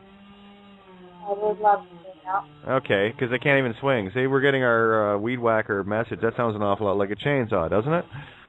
Sure does. Yeah. Listen to the universe. It speaks loudly. Yeah. Everything matters. Yeah, so tell you what, I'm going to I'll open up my Skype here, and let me just do a little search for your name. Let me see if I got that. Yeah, there you are. Oh, you're a stunner. Look at you out in Vancouver. There we go. And, you're already in my contacts. Yeah. And you're not in the room yet? 1 second here. I'm a sloppy, tardy bitch. Let me get you sorted out. I'm in the left room. Oh, are you? Oh, okay. Well, then. Yeah, I'm a little quiet. Oh, yes, you are. We need you to get a bit noisy, girl. I'm trying to break that down. It's one of the things I got to kind of overcome. But, no, you don't. You don't have to overcome anything. Let's just decide that it's done, shall we? I agree. Absolutely. Well, you're God, so I'm just kind of empowering you. Is that all right? Please do. You okay with that? I thought you might be. It's time to make you into the creator that you are. Return you home, as it were. Yeah, you and me are going to have a look at that tomorrow. I would love that. Okay, and we're going to do a little going over some information, and I'm going to show you how to make something yours. Because you're going to fully understand it, and you're going to have such a giggle going on, and you're going to start firing this shit right into the belly of the beast. Okay? Thank you so much. Well, there's no point in shooting arrows into its ass. You might as well take its heart out, yeah? Yeah, I'm ready. I'm ready to do it. I'm ready. You just proved it. You're here. Everybody that's tuned in right now, okay, and I know you're tuned in, and I keep saying that because I really need people to get the allegory here. What you're seeing right now is consciousness activating. This is where we finally get to the point where we've had enough, and then we start playing. And can I share something with you guys? It's not scary at all. When you have the sword of truth, when you have Excalibur wielding in front of you, where do you see the swaths you cut? Where do you see the beast get real nervous because its armor is removed, the breastplate is gone, and there's a little X right where the heart is? Better yet, it's got its hands tied behind its back. It's gagged. Yeah. We take the beast out. Yeah, and that's what it is. That's definitely, yeah. Well, I'm tired of doing it myself, you know. I mean, there's a handful of people that do this. We need more than a handful. We need baby stepping people that are saying, I'm no longer afraid to send an email or to send a letter. I'm no longer afraid to put my intention out there. Yeah. That's all we're doing. When I send an email, I'm not sending words, I'm sending my intention through the ether. And I don't care if I get a response or not, because I'm God. I don't need a response. I am the respawn of my intention. Not asking, I'm telling. Bingo. Yeah. Here's how it is. Get used to it. Yeah. You know, because obviously, none of us wish anyone any harm. Yeah, we've had our run-ins in our lives. You know, shit happens, and you know, we get hurt, someone else gets hurt, be it emotional or occasionally physical. And it's not because you're out swinging at people. It's just you can bump into somebody in the street, and it's that was unintentional, but you can still treat it as harm. You invaded someone's space. We got to get over this. Yeah. So this is the guilt program of the ego. Right, we got to lose it, because until we do, that's why guilt is so powerful, to keep the fear in place. Well, Yeah, go ahead, hon. Go ahead. That's why my reason for comment, and I'm willing to even publicly, like, to put myself out there, just for those people that don't know, like, what they're doing with this process, with the pardon process. They're attacking what they deem the weakest, most fearful people that would just take it, and they are no less equal than anyone else. Exactly. What we're dealing with here is everyone still choosing to be the fruit on the ground, easy picking, and the low fruit. What I'm offering is the opportunity to climb that tree a little bit and become the high fruit, where they don't want to pick you, and two, they haven't got ladders high enough to get to you. Yeah. It's not that tough. What we need are not just individuals taking baby steps. We need all the babies stepping, and that's what we are. And they're going to treat us like that. And when you see the allegory of it, that's why they want to be the parent, so they keep everyone thinking that they're grown-up children. Why I want my check? Why I want my food stamps? Why I want this and why I want that? And okay, and they'll give you whatever they feel that will be enough to shut you up. And I think that's why, again, just when we come into this life, before we are born, we choose to come in as a certain identity or nationality. Not that those things are better than anyone else or anything, but it's experience, contrast of experience. That's all it is. Yeah, and stones that go into place, and that's just another piece in my puzzle of being Métis. Like, I've never accepted any of their handouts. Nothing. I spit on. I don't want any of it. But is why. I was going to say, one of the experiences I had, and I made a truism, i.e. a joke, out of it, and I, dealing with people within Native community, and there's some genuines that get what it is I'm saying, but they're so few in number. They're outnumbered by the paid force, i.e. the typical band council that is owned and operated by the Canadian government. How do you stop an advancing army of it doesn't matter. I like to use I don't want to offend anybody, okay? So just keep this in mind. This is the ego. If you are offended, it's ego. You need to see the allegory. How do you stop an advancing army of Mohawk? Well, easy. Throw them a government check. I agree. And that's what I was seeing. I was seeing these beautiful people with all this desire and want. And, they'd get so far, and then, of course, you want a casino? Here you go. Oh, you want this? Oh, here you go. You want to do that? Well, there you go. They just keep buying you off. That's level one. Absolutely. I've agreed with that my whole life. I've never accepted any of that. Never been interested in it.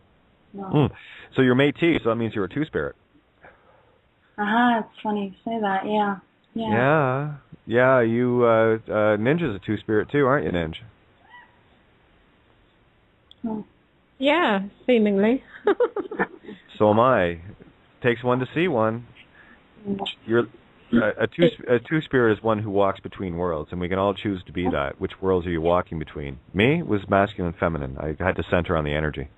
Well, you want the irony of it is it's been Métis married Métis for hundreds of years, but the very first origin of how my Métis started was Princess Nehoe of the Swampy Cree, the chief's daughter, was given to the chief governing factor of the Hudson Bay Company. They love to do that. They love, owning stuff through marriage. Yeah. Infest the bloodlines. We have Carol. I think it's Carol jumping in, and memory serves, possibly Tracy. So, before everyone gets going here, we're going to roll over. We're about just over 7 minutes into the recording. If you want to get in the call, please just refresh the page and hit the Skype button, the page you're listening to.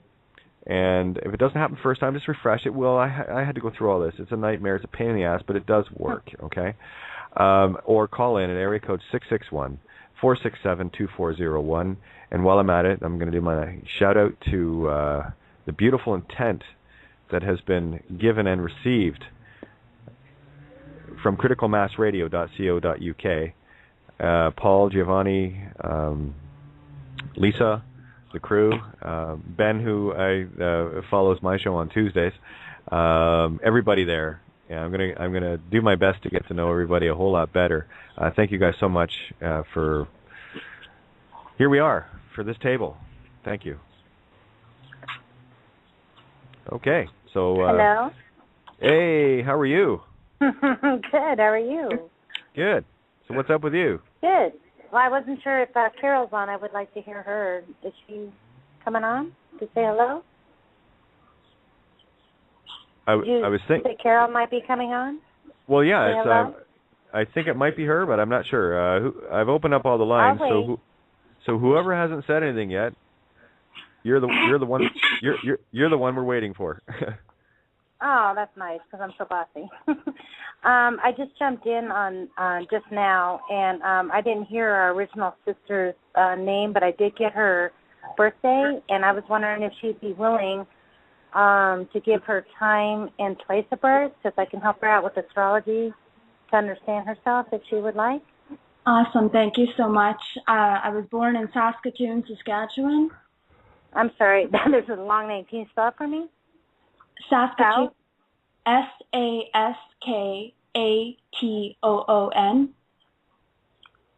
Is the city. Saskatoon. Sorry. That's very foreign to me. I'm sorry. And, okay, go ahead. Did you want the province as well, or just the yes, city? Please. Well, S-A-S-K. It's Saskatchewan, but it'll come up S-A-S-K. I'm sorry, I'm not familiar with the native words. No, it's not. That's a province. It's actually Saskatchewan, Canada. It's I know. I'm in America. Doesn't matter. It's a weird word. Yeah, it's a complex word. Yeah, that's okay. Yeah, it's just unfamiliar to me. And do you have the time? 7:31 a.m. Wow, beautiful. And I missed your name. I heard Lex Chastity. That's when I jumped in. But whatever you're comfortable with, your name? Oh, no, it's Alexis Chastity Buchanan. Buchanan, no less. Wow, right? My name's Tracy Whitten. Hi, Tracy. Hi. And, God bless you, warrior. If you don't mind, I'm not as connected as... I can't believe you guys, said that word, Tracy. Sorry. Yeah, I was going to say, guys, just let me jump in here. Yeah. We're getting derailed, so what I'm going to suggest you do, because it takes a bit of time to look at it, what I'll ask you to do, Trace, is pull up her chart, and maybe you guys can connect on Facebook. Oh. Can I ask, are you part of Kate's Facebook? Yep. Okay, my name's Tracy Whitten on Kate's Facebook. Okay. I don't usually communicate or anything, but you can find me there. I'll say hello, and then I'll do your chart. And if you want to privately communicate, that'd be great. Thank you, and thank you for everyone's time with this. It's Tracy Whitman, right? Whitman. You'll see me. Yep. It's all simple and it's very simple. Okay, Absolutely. Well, thank you so much, and thank you for sharing your story. And you know what? You're not alone. You're very much loved, and the power here, power there. Thank you very much. And thank you, Kate. You're welcome. Oh, hey, it's all good. It's all good.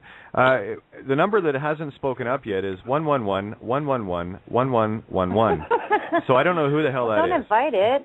Oh, let's go. No. I'm going to mute out while you slay. No, I just want to find out who hasn't talked on the call yet. You're the one that the number I called out is the one that hasn't talked yet. Your line's open. You put your hand up. Hello.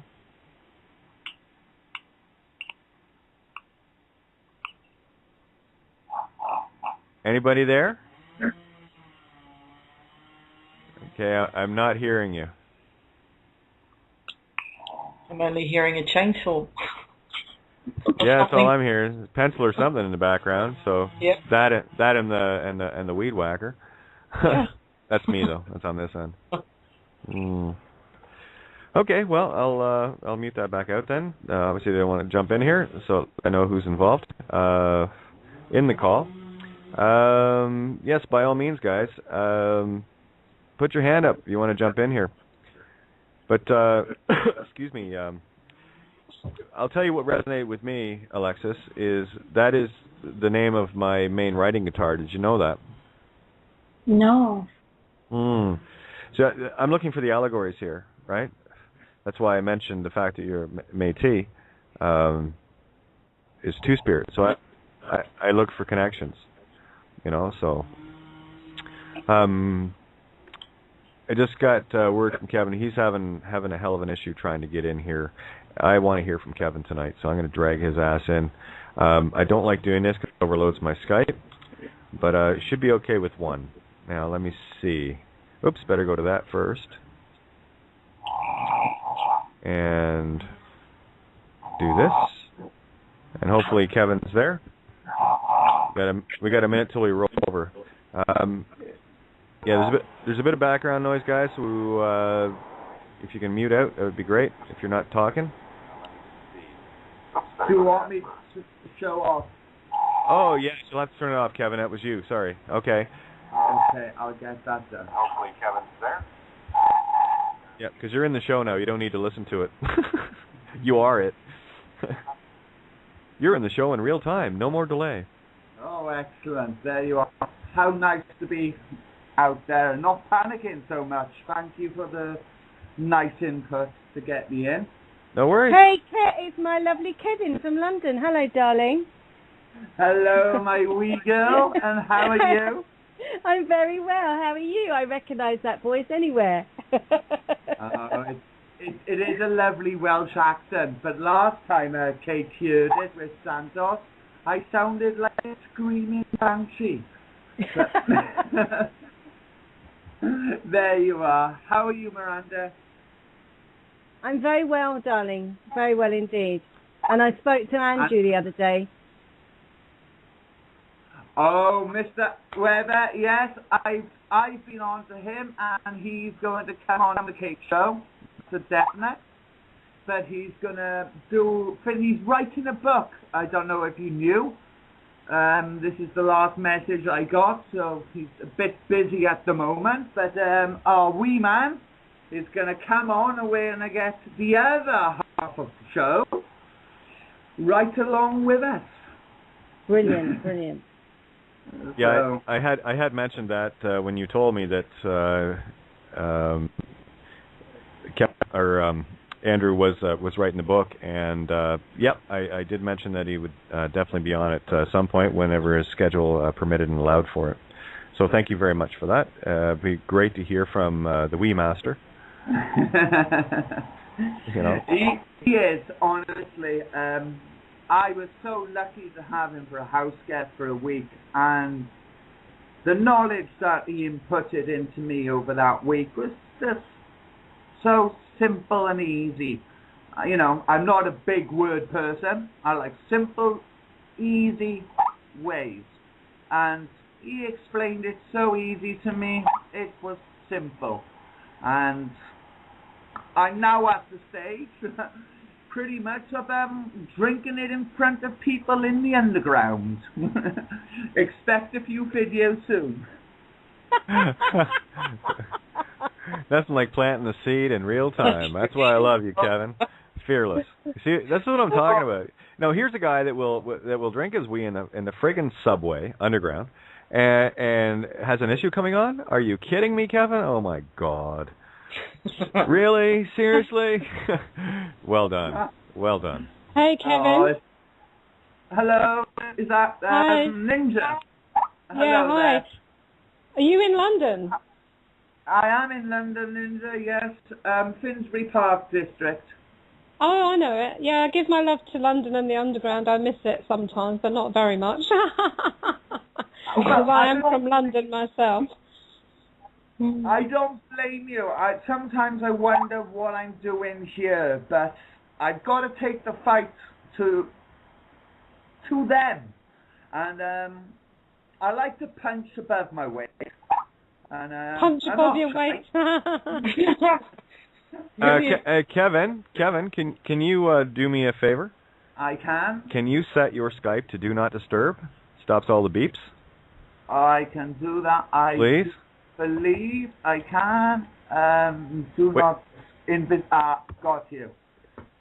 There you are. That is done. Good, thank you. I waited until I heard you give me the okay, and then I hit it. Otherwise, I heard the beep. So thank you for that. Now, it's just you're in the chat rooms, and they're very active, so just want to, keep the beeps down. Yeah, anyway, it's you were discussing a few things beyond the we in the room, and I just want to go back to it.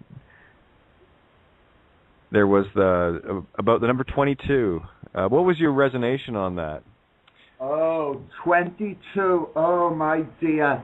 Now, we are literally going back 22 years ago. And I went through care. I had a very early wake-up call. Most of my friends, when I was in school, are now solicitors, doctors. I was top of the top. My mother's boyfriend beat me up. I went into care into Merthyr Tydfil. First thing they did was shove 150 magic mushrooms down my neck. I was expecting the worst time of my life. No, I had this beautiful light come to me, tell me everything was going to be all right. And ever since that day, I was chasing it, chasing the light in my head. I can just click and I'm there now. But 22 came along a few years later than that, because my wake-up calls have been about 4 or 5. They come, I go to sleep, and they hit me back again. But 22, there was not a time I could not open a book to 22, wake up without it being 2:22, without it being 11:11. And I'm going back 22 years ago, and I've seen it all recently, and I giggle to myself. If you Google it, you'll find a website for people who see number 22 all the time. I think it was me and my mates that set it up. Russ is his name, and it's still running to this day. But this is what I realized. I realized that there was more to it than just the number 22. Now, I guarantee, if I disclose this, all of your listeners will realize it and see it. And I have to now. 22. You look at all your headlines. They will always have a 22 in it. And I mean, from Bilderberg even, there was 220 rooms. There's 220 million missing. There's 22 this, 22 that. I realized it was, and as you said, catch 22, and I had to think about that. Is it a locked door, or is it catching in both hands? 44 started to turn up. Bible, 44, God's number. All right, I can understand. Eventually, I just want to double it. How do I get to 88? And what would 88 mean? 88 is infinity, or 8 is infinity. So I got 2 infinities. Oh, infinity on this side, infinity on the other side. Oh, there's a nice match. And you could even break it down to 4 circles. We could go on and on. But I really do think these numbers, I haven't got all the answers, and nobody ever will. Well, I was going to jump in on the 22 for a perspective share on it, and it's something I've been mentioning lately, because I've been talking a bit more about the quad nature of reality, right? Not so much the duality, right? Because when you look at the divine masculine, divine feminine, there is both good and evil on each side of that. So that's actually a quad. So when I looked at that, I see the one side, of course, being Gemini. I always see the twins, or the 2 pillars. So what we have is 11 and 11. Right? Okay. So now that all the ones together can equal 4, which is the quad. Or you take the 11 and the 11, turning it, adding it together, you create the master number of the duality within duality. No, you've got to go number twice, because when you got your 88 case... no, I realized that. I was just getting one layer. Yeah, I got you. Keep going. So that's what I would say to there. I would say, yeah, it's on the way. I really could not explain everything to do with it. Whenever I pointed it out to people, they always come back onto me. Only yesterday I had an email off a girl called DJ, not an email, a message. She goes, since I last spoke to you, I keep seeing numbers all the time now. 55, 55, 55, always. I said, do not panic. I said, the more you see it, the closer you are to God. Yeah? The one, Yeah. To the one conscience. So, I really try to keep things simple, and I do like the stars, as there's only 12. You'd have, how would you talk to an alien? You'd have a point, then you'd have 3 points, and then you'd have to have 12 points. As you'd have the earth, air, fire, water, spirit, such, and it does all move on. But I think these codes, when they come out, I think they're for people in general. And maybe I was lucky to have had it so many years ago. And I disclosed, really, and a lot of people, I hope it does help. But I will still say it's meant for that person only. Yep. And when you see these numbers or something, you've got to close your head, actually, is right, and notice what it is that you've got to notice. And then you get to the point where you know what's going to happen next. And I think that's where the magic of these numbers actually comes in. Sorry, Kate, I am talking over and taking on all that. That's fine. That's why you're here, bud. With me, that's why this table is here, for everyone to bring their perspectives. But you bang on as far as the puzzle piece that each of us has is ours and ours only. We are one individual frequency within the infinite frequency ranges, right? So there are things that matter only to you and your experience. And I've said this all along. It's you need to find your way. You need to find your clues. I found mine, and I've tried to share, how I looked for things with people so they can start looking for themselves to see the clues that they have. I mean, some of mine were a bit more blatant than the average individual. Call me a cheat if you want. Doesn't matter. I'll come in as a two-spirit and I'll figure it all out. But it's a mirror that you have to look into for yourself. I can offer up the ways I found my clues. There are no answers because what Kevin's talking about are very, very personal things to you and you alone. No one else can see what you see from your perspective. All you can do is see what you see and try to share that with the rest of us. And when we all click on it, that's when resonance happens. And then we have an agreement because it's something that we can accept as a unified truth. It's not your truth, it's not mine, it simply is. We're the ones that need to resonate with it. The truth will always be. And that in itself is a concept. The right answer, call it whatever you want. But creation is perfect. Our ability to see it has been made imperfect to have a game. So, yeah, we're just trying to shave off the rough edges here. And there's nothing I love more than watching people click on their pieces. And I'm seeing it so much more now than I've ever seen in my entire life. And it's happening so much faster as well. Is it a coincidence that Alexis shows up tonight? And last night I was talking about Alexis, my guitar. So of course Alexis had to show up. Because Alexis, my guitar, is not in my material universe, so the universe had to bring that back in. It was obviously called out, and there you are, Alexis. So we're going to play some songs, okay? You and me. We're going to write some original music. Fair? I just looked up Alexis's chart. What's that? Incredible. This is Tracy. I just looked up Alexis's chart. Okay. Insane, incredible. Obviously, it's intricate and a lot of information, but wow. Beautiful, intense. Of course, you're going to have struggles, but you got all of it, Alexis. Yeah, well, it's very strange. I'll have to look into it, but wow. Yeah, she had me at Alexis and September 11th because there's the proverbial 9/11, and there's where I went to the Two Spirit, Twin Towers. And then I hear that we're talking Métis, so of course it's verified in the allegory. This is what I'm talking about. 1, 2, 3, all your clues. 4, 5.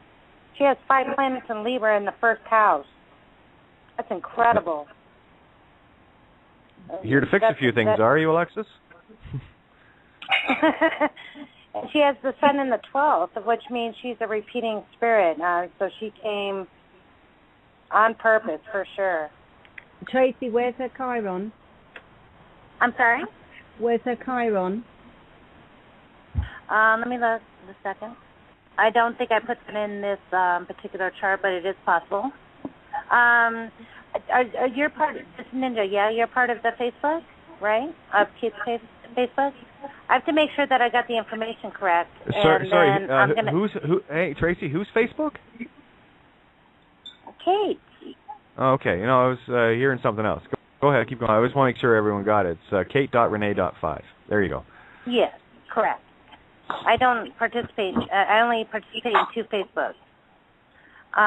So I just want to make sure I got the information correct, and then, but if this is true, her Chiron is in the 9th house Taurus. Uh-huh. Let me make sure. Yep, 22 degrees Taurus. If it's correct, I need to check with her, but incredible. So, girl, you are a power. I'm a major. She has Saturn, Mercury, Jupiter in the first house, conjunct everything, Pluto, Venus, second house, all conjunct in Libra. Well, that's crazy. You are the woman. And some nice aspects here. Thank you so much for that, Tracy. You're welcome. It is more in depth. I just wanted to share that since he brought you back in, and I don't mean to interrupt, Kate. I'm sorry. Oh, it's fine. I just wanted to share that with her. We were talking about bare ass earlier, so it had to come out. Yeah. Oh my God. Ass. Wow. So you just bared your assets. There it is. That's perfect. Oh, you have nothing to fear, babe. You will have complications, but you have nothing to fear at all. You are definitely on purpose here. I knew you have everything, all the strength. Oh my gosh. I will have to look in, and it does take several hours to do this, but it's just the beginning. I just wanted to share that fear nothing. Thank you. Thank you. Absolutely not. You are backed up by not only Kate and her audience and your own experience and your ancestry, and that they did wrong, and everything is lined up huge. Yeah. Anyway, that's all I wanted to say. And I'll contact you on Facebook to make sure I have my information correct, and I'll walk you through this if you're interested. Awesome. Much thanks. Not a problem. Now you're glad you showed up. Not that she needs me, but I think it will help you to understand. You have a strong Mercury. You have a strong everything. Wow. You're a very intense person. Very smart, very intense, very deep. Yeah, I knew when I was a child, but then it all got broken away. Like it all got it all got stripped down. So I'm just trying to rebuild it. Yeah, so. That's all right. You actually have everything within you. It did. Well, they like to think that it got stripped away, but it didn't. It's all there. It's all in you. And I'll help you break it apart and look at it, and then you'll know that they had no power at all. Very simple. Okay. All right. We're gonna. I was going to say we'll play on the physical level because the ego may need a little proof, and I'm going to show you how this works. Exactly. Just understand, ego needs to be understood so that it can be transcended. That's all. Yeah, the only thing I want to convey to people is about how to remove the fear and lose the fear. And that way, not only when you're speaking, you're standing in your power. And we've been on shaky ground for a very long time, many lifetimes, and we are like babes in the woods here, taking our first wobbly steps. You know, it goes back to the Dan Fogelberg, run for the roses. You know, we got wobbly knees, but you know, we're born thoroughbred. We are the pures, and this is creation, the allegory of. So it's not that tough to do. The hardest choice to make is to decide to just take that step. And guys, everything I've done, I had to walk into the unknown. Everything I did was a first time. I didn't have anyone to understand where I was seeing things from. I couldn't explain what I was seeing and how I was seeing it and why I was doing the things I was doing from an ethereal perspective. So everything I did completely on faith of and trust in myself, because it felt right. And of course, once it feels right, and you think it into and it's logical, there's no way. Well, there is. You can chicken out and run from it. You know, I could have saw years ago that all mortgages and all loans, everything in the system is fraud, and I could continue aiding and abetting in the harming of my fellow humanity. But I couldn't do that anymore. You see, and the longer we take these steps, you're not just harming yourself, you're harming everyone, self included. And the universe has a big pendulum for that. And it will come back. I promise you that. This is why I give the disclaimer now. If you can't handle the truth, don't tune in here. Because we're going to hand out some pretty powerful things. And you're going to click, and you're going to understand stuff. And when you do, you now have a responsibility. And not only that, for that gift, this is the only time gifts become obligation, because you went out shopping for it. You have the obligation to stand in it. And if you don't, well, you'll see. It's a 22. There's that 22 coming back again. You know, so it's time to get past the catch-22 and just do. You know, I did want to do a quick mirror of the opt versus this free world press thing or whatever the hell it is. Well, I hope that wasn't me. You guys still hear me okay? Yeah. Okay, because I wasn't sure. I just heard a bleep, so somebody dropped off. Opt versus this freeworldcharter.org thing. Instead of offering you all the money in the world, they're now telling you that everything is free. Just sign here. So it's a complete mirror opposite, right? And selling the same shit. They just packaged it differently. It's the same carrot. And when I see people, websites come up that say just sign the petition here, you're Kevin, mute out, buddy. Getting feedback. There we go. Where was I? Just got derailed. Okay. No, it's all good. When it's for free.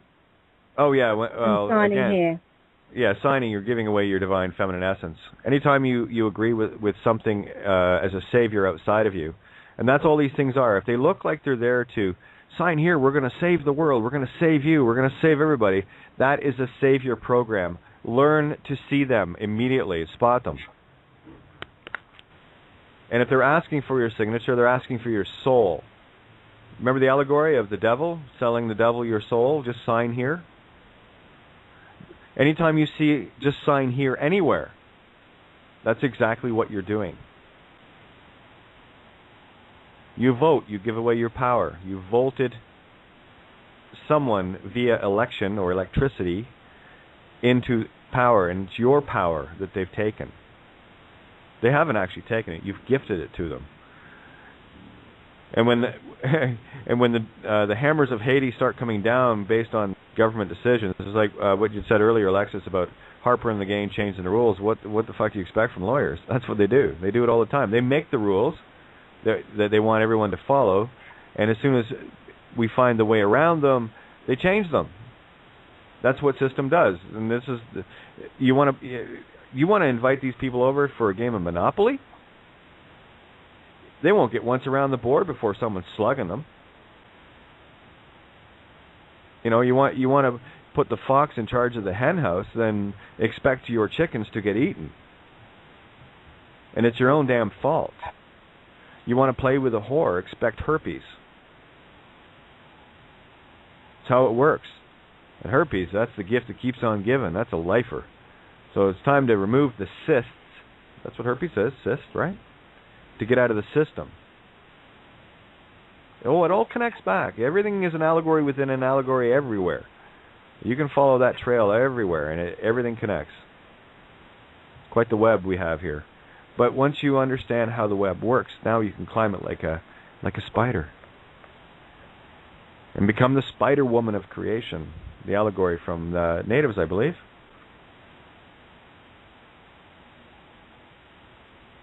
So there you go. We got the tools. Having the tools is, you know, I've met so many people with awesome sets of tools and couldn't swing a hammer to save their life. But they got a great tool set. They don't know how to use the router. They sure as hell don't know what a planer's for. But they got all the tools. They got all the toys in their workshops, and they never set foot in there. The only thing they go in for is into their, you know, one of their screw jars to get a screw to fix something and a screwdriver. Yet they've got the ability to make anything they want, but they don't want to. Well, I've got the tools, so I'm special. My favorite one was this. You know, people, I've met so many people that would go into business, you know, self-employed. Now I'm self-employed. So they get the ego gets this, I'm self-employed now. Ha ha. I'm really important now because I'm my own boss.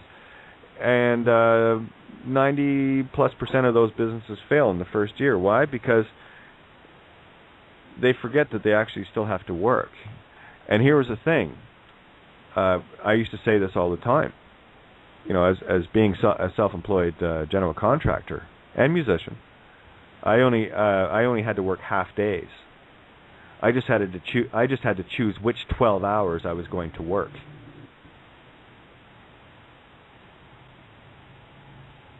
That's the difference. That's where doing comes into play. And the gift that I was given and what I can share here is all that experience of what I've been through. And what it has, in the physical, literal sense, what it has cost me here. But what have I gained spiritually? Oh, it's priceless. Why do you think I want to share this? And I'll share it for as long as I can. As long as the universe wills it, I'm in the flow now. I have no expectations anymore. I don't expect anyone to use any of the documents that I've written. I don't expect anyone to understand it. I don't expect you to get it. I don't expect you to take one single baby step. Because I'll be honest, the track record has proven that very few ever will. Only those. That's why I said that in the last essays. This game is not for the faint of heart or the weak of spirit. But I'll tell you, if you want something, anything worth having is worth earning. There is a price to pay. And the price is always the ego. And the ego is the insatiable, tricky little bastard that says, feed me, sex me, make me pretty, make me this, do this, I want to be comfortable, I want to be warm, I want to be cool, I want to be, you know, all the rest of it. And you'll look around and you'll see the vast majority of people on this planet. That's the only motivation they've got. Ego is only involved in one thing, survival. And the better the survival, the happier the ego. The happier the ego, the less control you have as a spirit. That's why I like pissing the little thing off. It took a long time to get there. Yeah, go ahead. I had a question because I've felt this my whole life, but now I'm really... I'm not angry anymore. I'm just irritated about it. It really does seem like nobody can see beyond their next either paycheck or high, or that's by design. They don't even comprehend. Is it because they don't feel pain? I really. No, they're comfortable. It's upsetting to me. I know, right? They're comfortable. They don't even dream like something might be beyond this. Doesn't like matter. your own apartment, or just get on with your own dream. They'll wake up in their own time. Don't bother with it. Yeah, all right. Well, I was talking about my son mostly, which I'm having a dilemma with. Yeah, and he was somebody else's son, daughter, grandfather, grandmother, mother, father, whatever, in someone else's other lifetime. All right. Yeah. When was the last time you thought of your kids from the last life? Just now. I know, but it just seems like there's no hunger, or there's no passion, there's no. Oh, there is. Can I tell you where it shows? Can I show you where? Let me tell you where. Yeah, let me share with you where it shows up. Yes, please do. It shows up when their world gets crushed. That's why we have the awakening. It's not up to you. I don't want to be the one. Who cares? All right. Thank you. It was a big dilemma for me. No, it's not a dilemma at all. He's 17, and you know. The only thing you gave him was your DNA, and only half of that. Yes. That consciousness is infinite. It's got nothing to do with you. Good. So I'm free, and so is he. Absolutely. Yep. All right. Everyone, good enough. You got to let go. Bingo. I will. I can. Absolutely. I'm ready. I'm tired. I'd like to say they might come from you, but they don't belong to you. They belong to the world. I never itself. thought that way. No, I never treated my children that way. I was just confused about it. Seems like things are dumbed down or numbed down, or did I not?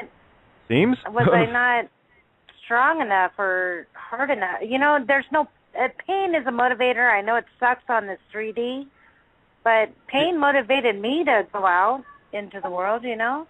Well, that's exactly what has to happen, and one of the reasons why you're seeing the awakening. Look what happened. You know, late in the 90s and early in the 2000s. You know, even with 9/11. Remember that big right after the Berlin Wall came down. There was this elation, and then people, of course, started free money, basically using their houses as ATMs. And then you had people walking in, working at Denny's, getting an $800,000 house, no money down, right? That kind of thing. Yeah. So what was being set up there was this: setting people up into this false illusion of security, and this is the good and evil at the same time. So pay attention, everyone. These people would get into situations of all this amazing bliss with no means to cover it and all the rest of it, and then they get to experience bliss, and then of course that gets shattered because they can't cover the mortgages, and that's why they had all these defaults on mortgages. The system is going to come down because it can't sustain itself based on this illusion. It has to. I understand that. It's all illusion. So one of the reasons what upsets me is why doesn't anybody care about like quality or. Nobody cares about anything, whether you're a woodworker or a... You're assuming more than you need to, hon. Just observe it. All right. Thank you. Thank you. Yeah, just observe it. All right. A compassionate heart has a heart... That was a statement. That was a statement and a half. Nobody cares about quality, woodworkers. How do you even know that? Because I'm a woodworker. Well, that's you then. You're the one who doesn't care. Are you saying you're the one? What are you saying? Wow. Maybe I'll take that into consideration. I know people that care very much about their crafts. That's a broad statement I wouldn't make. No, right. I do take things personally, and that's true. But I'm currently, in my current situation, I used to be a master. And now they can go buy it at Walmart, particle board. And, you're talking about it that way. Okay, now I understand. Yes, I take it personally. Yeah. And, I'm sorry. No, you got it. You said it in such a way that it sounded to me like you meant that it was a full broadcast. That your people, that you don't care. No, I didn't mean that. That's why I'm on the call. I was just wondering in a general sense, in Lakewood, Colorado. Okay, guys. Hang on. I'm going to play. I'm going to play referee here because you're doing it again, Tracy, and I need you to let people finish without jumping in with a yeah or okay or I know and all the rest, and let them finish their full idea. Treat it like two-way radio, okay? Because when you step on other people when they're talking, especially me, because as soon as I'm trying to answer something, it only takes somebody to say something to derail me. That's how tenuous the connection for downloads is. That's how alert I am. Everything, I hear and feel everything immediately. So that's why when I'm downloading and sharing stuff, just let me finish, and you'll know when I'm done, and then jump in. And same with everybody else, and same with you. I'll let you finish your statements. So let others. Understood. And I'm telling this to everybody, be mindful. It's like two-way radio here. We cannot sit like we're at a table where 3 and 4 people can talk at the same time. We can't do that at this platform. So just, do I have to say, okay, guys, when I'm finished, I'm going to say over, and everyone has to say that too. Blah, blah, blah, blah, over. I generally say, okay, mini rant's over. All right, so just be mindful of everyone. When someone is sharing something, don't let them finish their concept, let them finish their idea, and then add to it there. That way we're not stepping all over the hell over everybody and each other. So, okay? Roger, over. Thank you. Roger, over.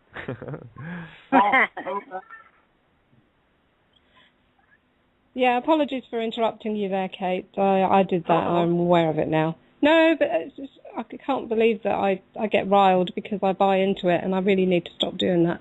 So thanks again for pointing that out to me, Tracy. I love you for it. There you go. We all work together here, guys. There is no competition at all. That's the part about this that really sucks. And when things in our lives get interfered with, especially from the large corporates, you start to see the natural destruction of the real art versus a machine that punches them out, which is empty and worthless.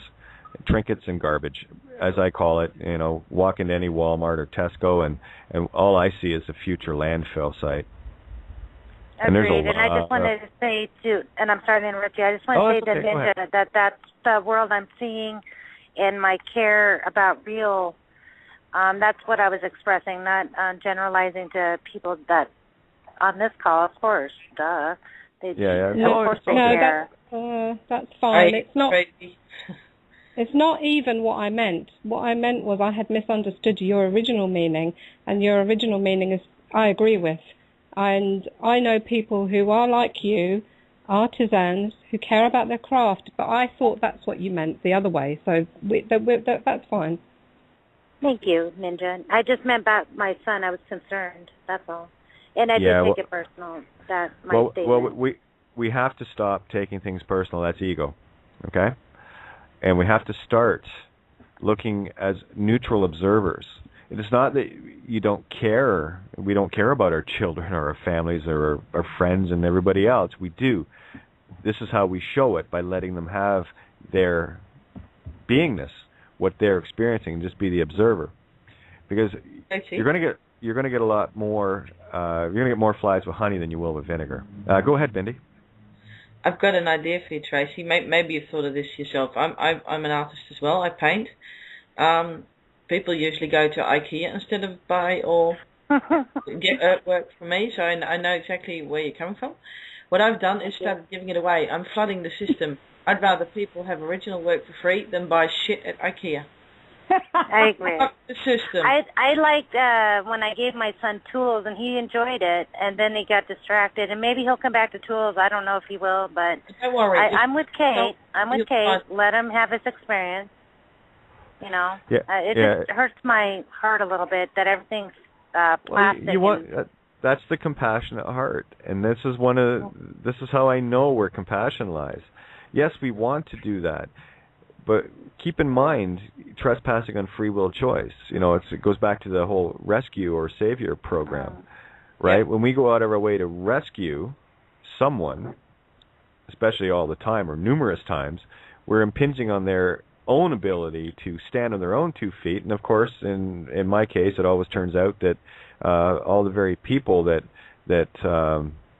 I do that for and have done it for, I end up getting some serious stitching in my back due to the daggers, That's right? Agreed. Sure. So agreed. And may I just say that he also has an Aquarius moon, and he has his own purpose for being here, and I don't interfere with that.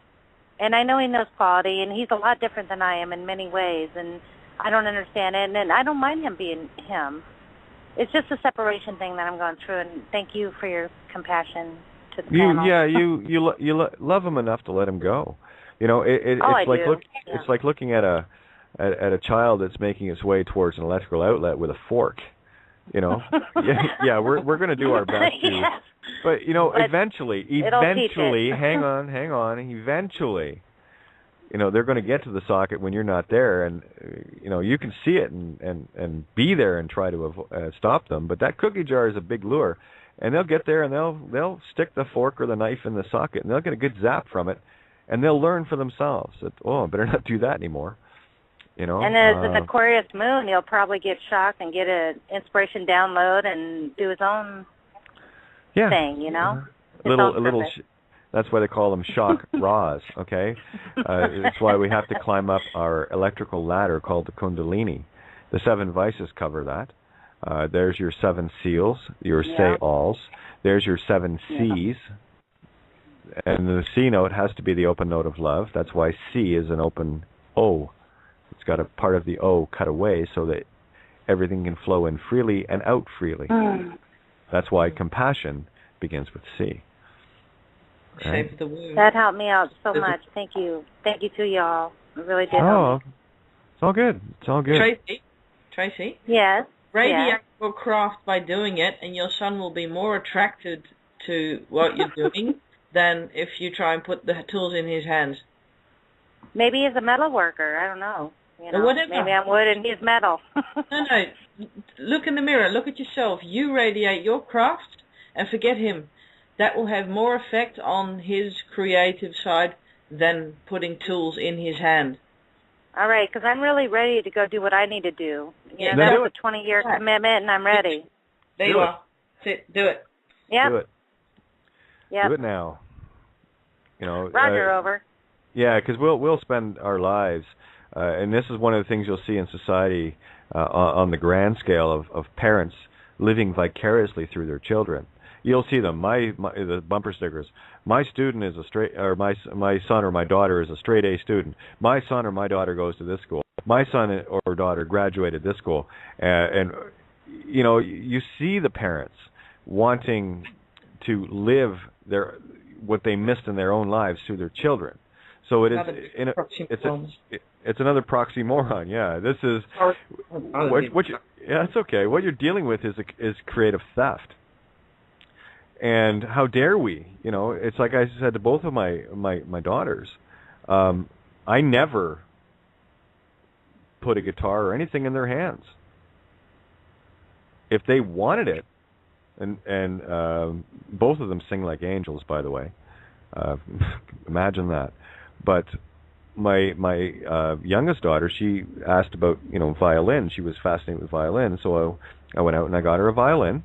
And a teacher, a good teacher, and she was doing great with it. But she lost interest very quickly. It wasn't for her, but her true instrument is her voice. She's got, like, out of Em, myself, and her, she's got the goods. Like, I'm talking the goods. Em's great too. Don't get me wrong. Em's got a powerful, beautiful Leo voice, and she plays. She plays guitar. I got her a baby Martin years back, and I said to her, I said, listen, you asked about a guitar, I'll tell you what. Here's the guitar. You want to learn to play, I can show you, or you can fiddle around. I mean, you've seen me play enough, pick up on chords, and so I'd sit with her and show her a few chords. And she went off on her own and did her own thing. Just like, well, I did that too, right? I mean, I taught myself from the ground up. So that's why I didn't want to interfere with it, because I don't want to impinge my style on her. She's got her own. And we've done co-writes, and she's brilliant with words. I mean, she was talking in full sentences. Like, I'm not talking please give milk. I'm talking, I would really like a glass of milk right now at 18 months. I understand, because that's the way I was. Can I ask a personal question? and she took it up herself. That's the point I'm making. And I said to her, the guitar is yours if you write me a song within 3 months. 2 weeks later, she had a song. Guitar was hers. She had to, and it was more to motivate her that if she really wanted to play and keep the guitar, it was up to her. It wasn't up to me. I didn't care. The guitar was going to be in the house anyway. But it was planting the seed of my own trust in her to do it herself. She didn't need me to do it. And they're both living proof right now. I haven't seen them in a year and a half. You don't need to, honey. They'll come back. No, I know. I left mine for a while, too. But I have a question for the panel. Sure. If you don't mind. Yeah, go ahead. My son has his definite talents. He's a scientific mind. I played the violin. I was writing and reading by 3. I know he has this. But any suggestions of, since he told me since he was 14, what he loves is pot and just getting high. Should I just let that go? Should I? I'm just asking because it could be creative. Yeah. I don't know. Well, or it could be a crutch, right? This is the thing. Everything is a poison, or it might and a cure. Because I keep paying rent and stuff. So, but he's 17. After 18, October 4th, this financial obligation is over. That's my dilemma. I don't mind pot. Everybody in my family smokes pot, but me. But so I'm a little confused on that issue.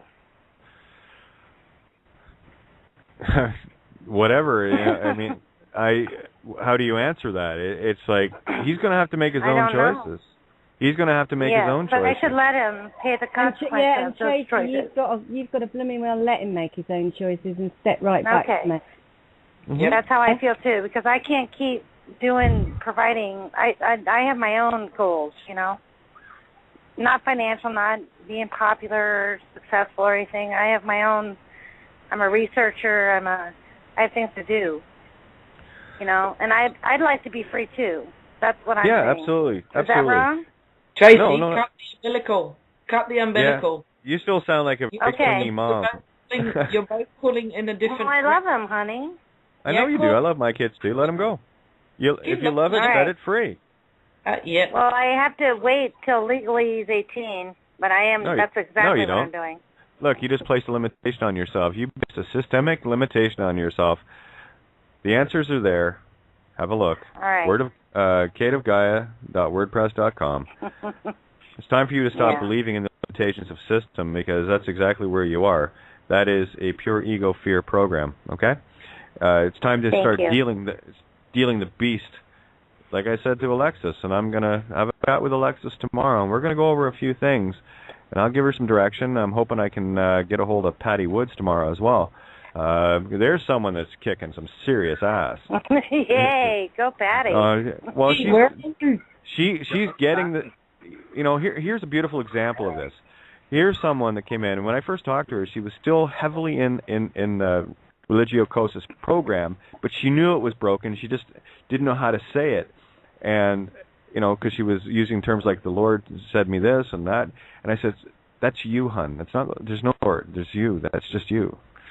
It's like even Jesus said, why do you call me Lord and not do the things I tell you to do? Stop already, and I've watched this exponential. Once these things, once she said it was to herself, and this is a Taurian, guys, like we're talking fixed, and she knows her center, and she just stepped right into it and said, put the horns down and started scraping the ground, and she's looking for matadors. She's hungry. And she's finding them, and she's dealing them up just like the picture she did the beautiful allegory breakdown of. And this is what I'm talking about. This is when you find a truth and it really resonates and it makes your heart sing, then jump on board it as quickly as you can. I don't care how scared you are of it. We've all, ridden roller coasters, and the first time up that ramp, it's scary as all hell, but you do 15 or 20 go-rounds on it, and you're starting to yawn.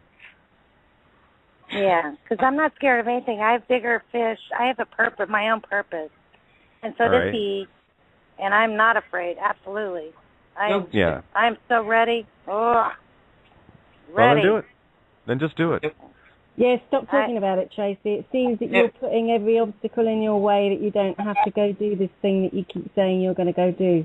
Sorry, I'm already doing it. I just have these are called obligations. I'm going to point out the program to you, okay? Because it's not you, all right? This is where I'm talking to you. I'm going to show you the program and what it's doing. Because what the program does, this is ego, and this is the place where fear can exist.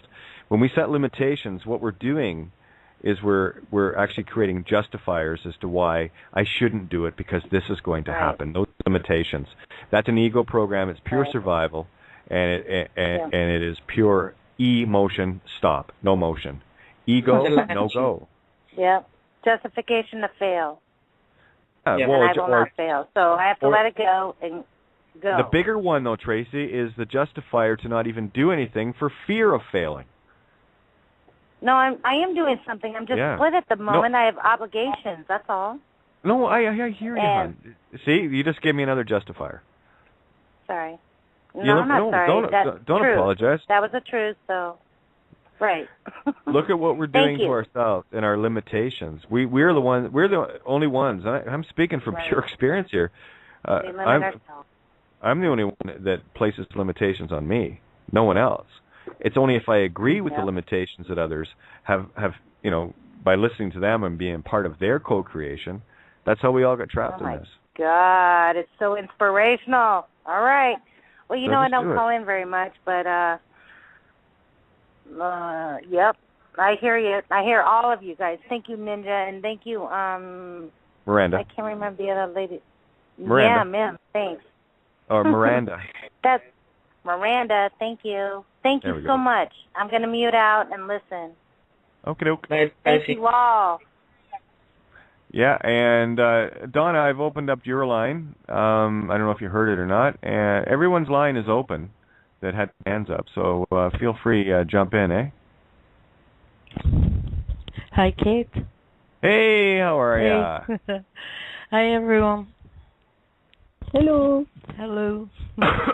Everyone, feel free to bitch slap me up against the head for past things. Who's this? Oh, no, I don't bitch slap up the head anymore. I just bitch slap up the universe. Oh, please do. I'm doing it now again. Jesus. No, I'm going to do it myself, Kate. You know that? So. We all do it, hon. It's lovely to be here. It's lovely to be here. This is why I step away now. I don't play anymore. It's boring. It's a rerun. I've seen that episode of Gilligan's Island 1,000 times, and I'm bored with it. I'm now actually creating my own episodes. The odd, right? Because I'll tell you, this game will keep this game will keep you spinning until you decide to step off the merry-go-round. Well, that's what I realized. There's something that really wants me here, and there's also that wee something that doesn't. So I had to look at that and really come to terms with it within myself. And fuck it, I'm here. That's it. No postmortem. Just put it that way. Yeah, well, something. I totally. Yeah, go ahead, Donna. Go ahead. Something.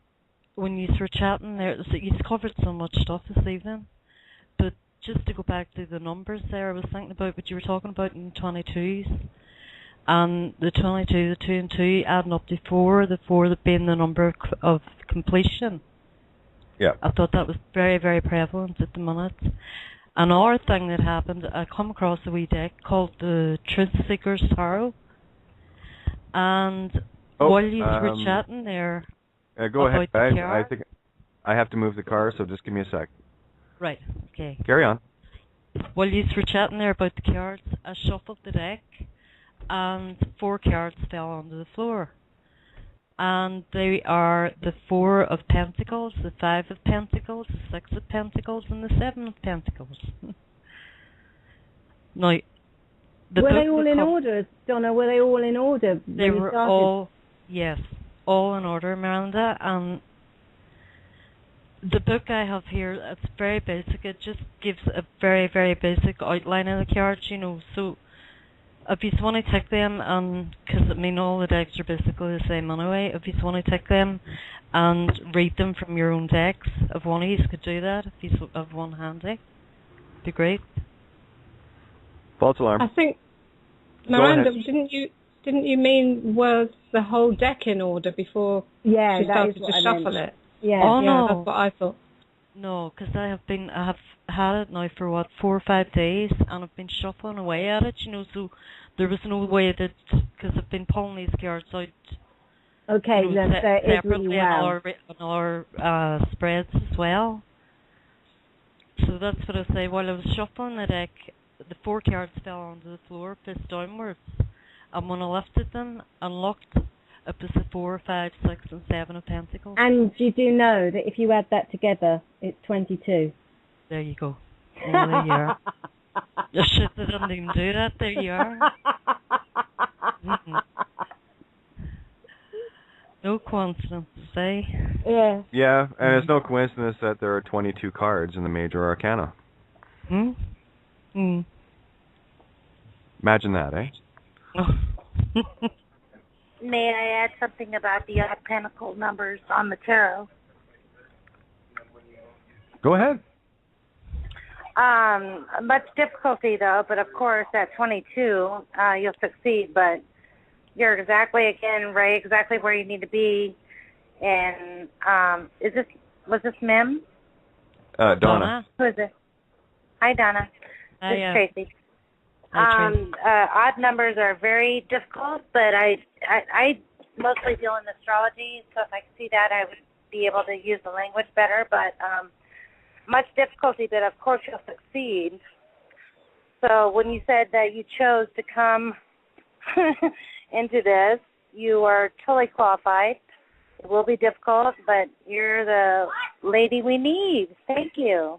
Thank you, Trace. No, thank you. And it will be difficult. And again, if I could see your chart, that's my language mostly. Well, I can give you me. Okay, yeah, absolutely. I'm just letting people know we got about 4.5, maybe 5, about 4.5 minutes left. So okay. If you're going to share, make it. If you're going to share, make it quick. That's all. I'm just letting you know how much time. That's all I had to say. Okay. Thank you. And night, ladies. It's all and good. Sir. Yeah, I'm not sure if Kevin came back into the call or not. No, hard to say. Yeah, no, we've definitely covered a lot of stuff tonight, and I'm getting requested to play a song. So, what do you guys want to hear for the rollout? Lullaby. Nice and upbeat. Something rock and roll. Yeah. You want something a little kick-ass? Yeah. Yes. Yep. All right, what do we got here? I should upload Day by Day. I haven't put that one up here yet. I'm surprised. That was actually a really cool tune. So what do we got here? Let me see what we got. That one's too long. Yeah, well, you know what? Let's try to get over ourselves. Okay, we'll do. Perfect.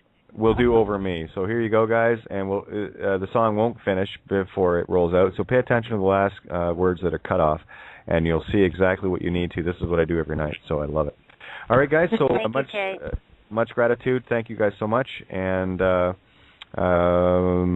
love you all. We'll catch you guys tomorrow night. Love you all. Thanks, everyone. Bye.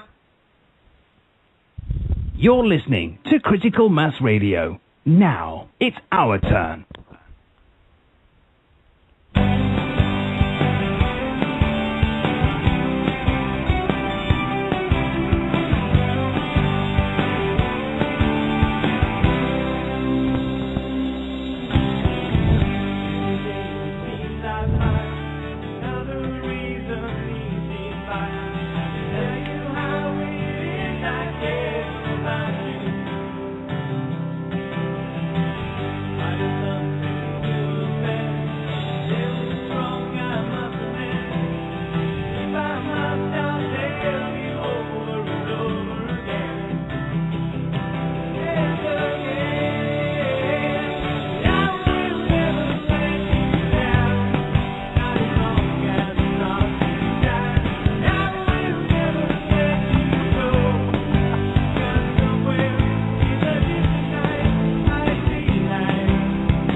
Video provided by verdictproductions.com.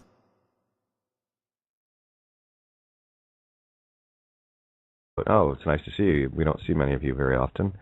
And one of the things he had mentioned, could have been him or Graham Hancock or somebody, talking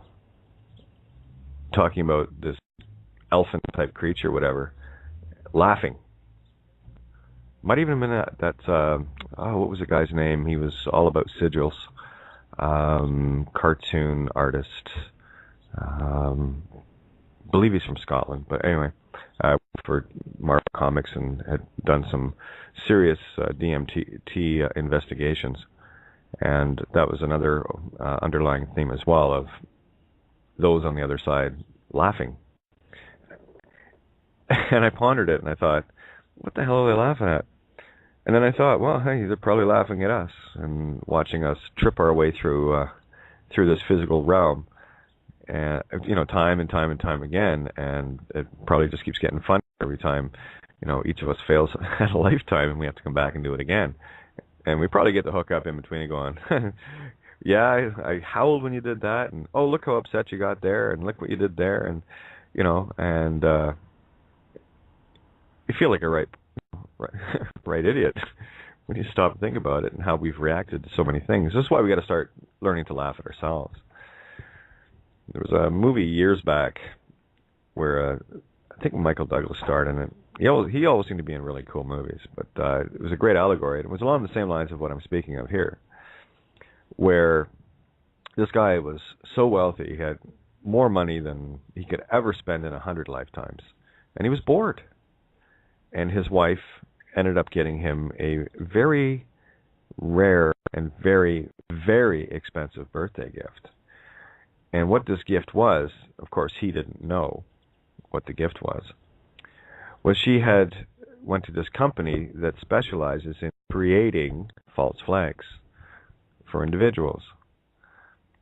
And, of course, close friends and family and whatever around this individual recruited to play their role in this individual's life to make it seem more realistic, to believable. So the main character, the target of this drama, wouldn't be any of the wiser. And it was a very dramatic ending, resulting in actually shoot someone, a best friend or a family member, at the very end of the movie. It was done very well, but of course it was black as well, everything else.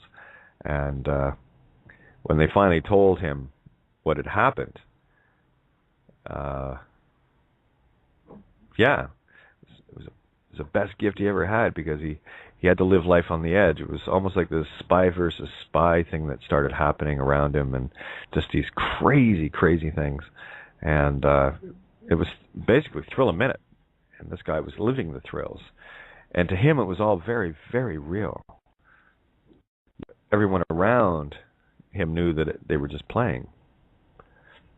And that never left me. That whole concept never left me. It stuck to me like glue. And again, pondering it last night, I had a good laugh. Yeah, it would be kind of funny that the situation that we find ourselves in, are we not being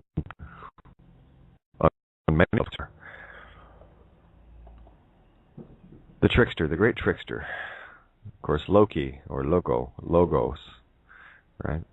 Loki, and I believe it's Scandinavian lore is the god of tricks, jokes. Think back to The Mask, the Jim Carrey movie. Forever. Yeah, well, and they'll convince you that, well, the sensors, you'll feel everything just like you feel now. Like the human body, if you really want to get down to it, is nothing more than a biological engine. It has the same circuits as computers. It has the same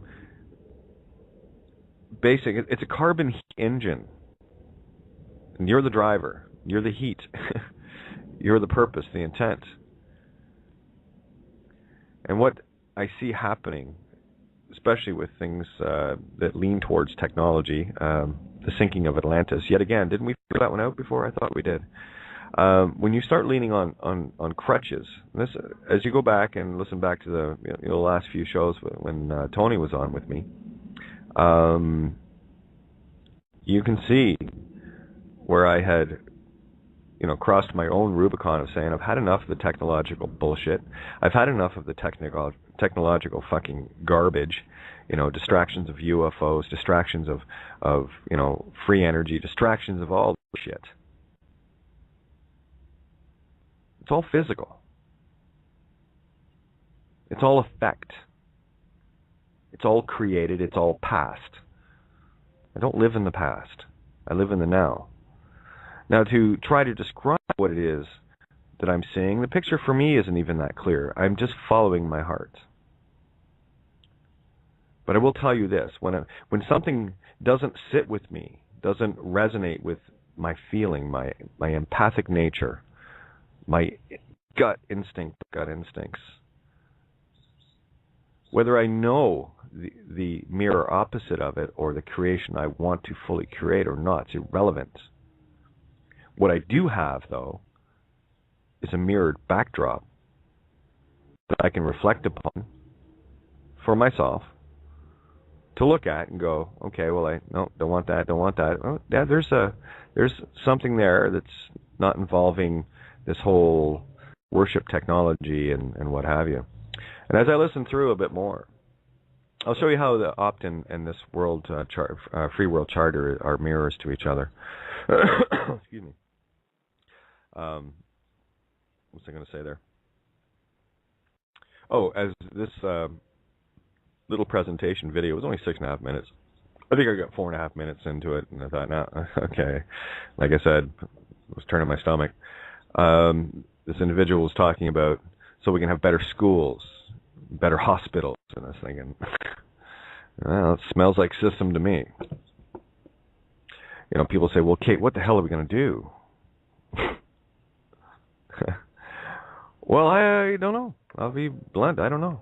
But I certainly know that I don't want that. I certainly know that it hasn't worked so far. And I certainly know that these were tools that were used to indoctrinate. Hell, none of the books that are in there are based in fact. They're all written by those around us. And again, I'm starting to look at things more from this place being a practical joke being played on God. Ourselves. We're playing on ourselves to see if we'll actually fall for it. Now think about all the things that you've been through, and I was howling last night on this, and I started thinking about all the things I've been through and how I reacted to them, how either happy or upset I got or whatever, and this whole practical joke thing is. Now imagine if someone is watching you in this practical joke, and how they're laughing at us all spinning out, going, oh my. Because one of the things, I got to go back to Terence McKenna. I think it was on one of his DMT trips. He was talking about an or something that was on the other side, and I've heard a few people talk about.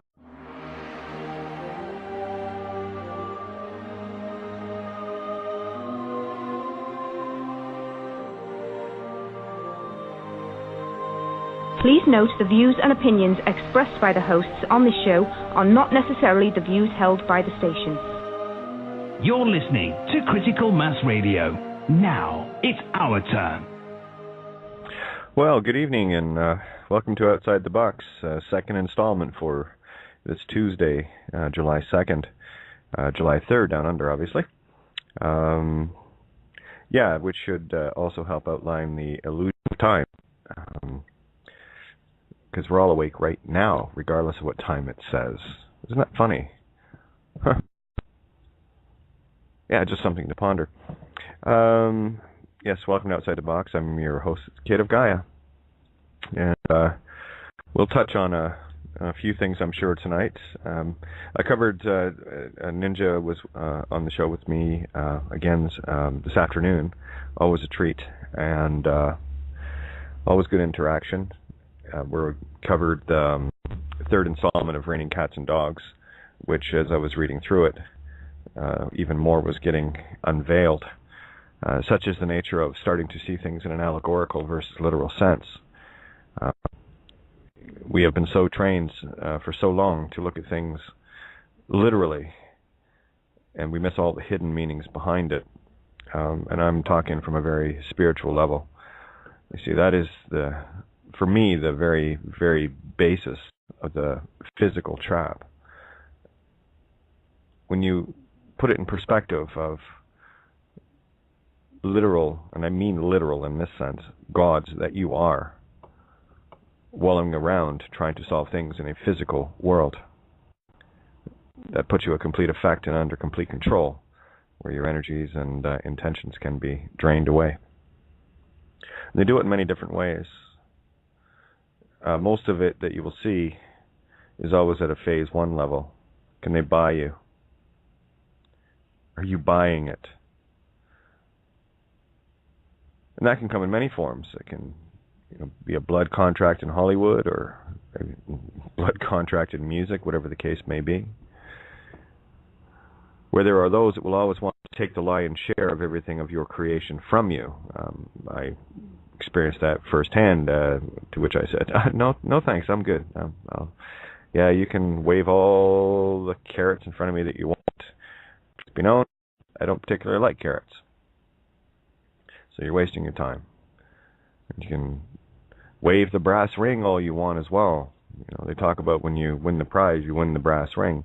May I remind you what the brass ring is all about? It's the one ring to rule them all. In terms of the Taurus bull and the Vatican, the brass ring is the ring they shove through your nose so they can pull you in any direction they want. So they can buy you, or try to buy you, with fame and fortune and really nice paychecks. Be a politician or a lawyer or a judge or a cop or whatever the case may be. They will always pay their own very well. You see, because the ego is very easy to satiate with lust, greed, desire, fancy restaurants, fancy trips, fancy houses, fancy cars, fancy this, fancy that. Well, while you're dancing in the illusion, your dance partner unseen has you by the strings, Pinocchio. And while you think you're free, you're not.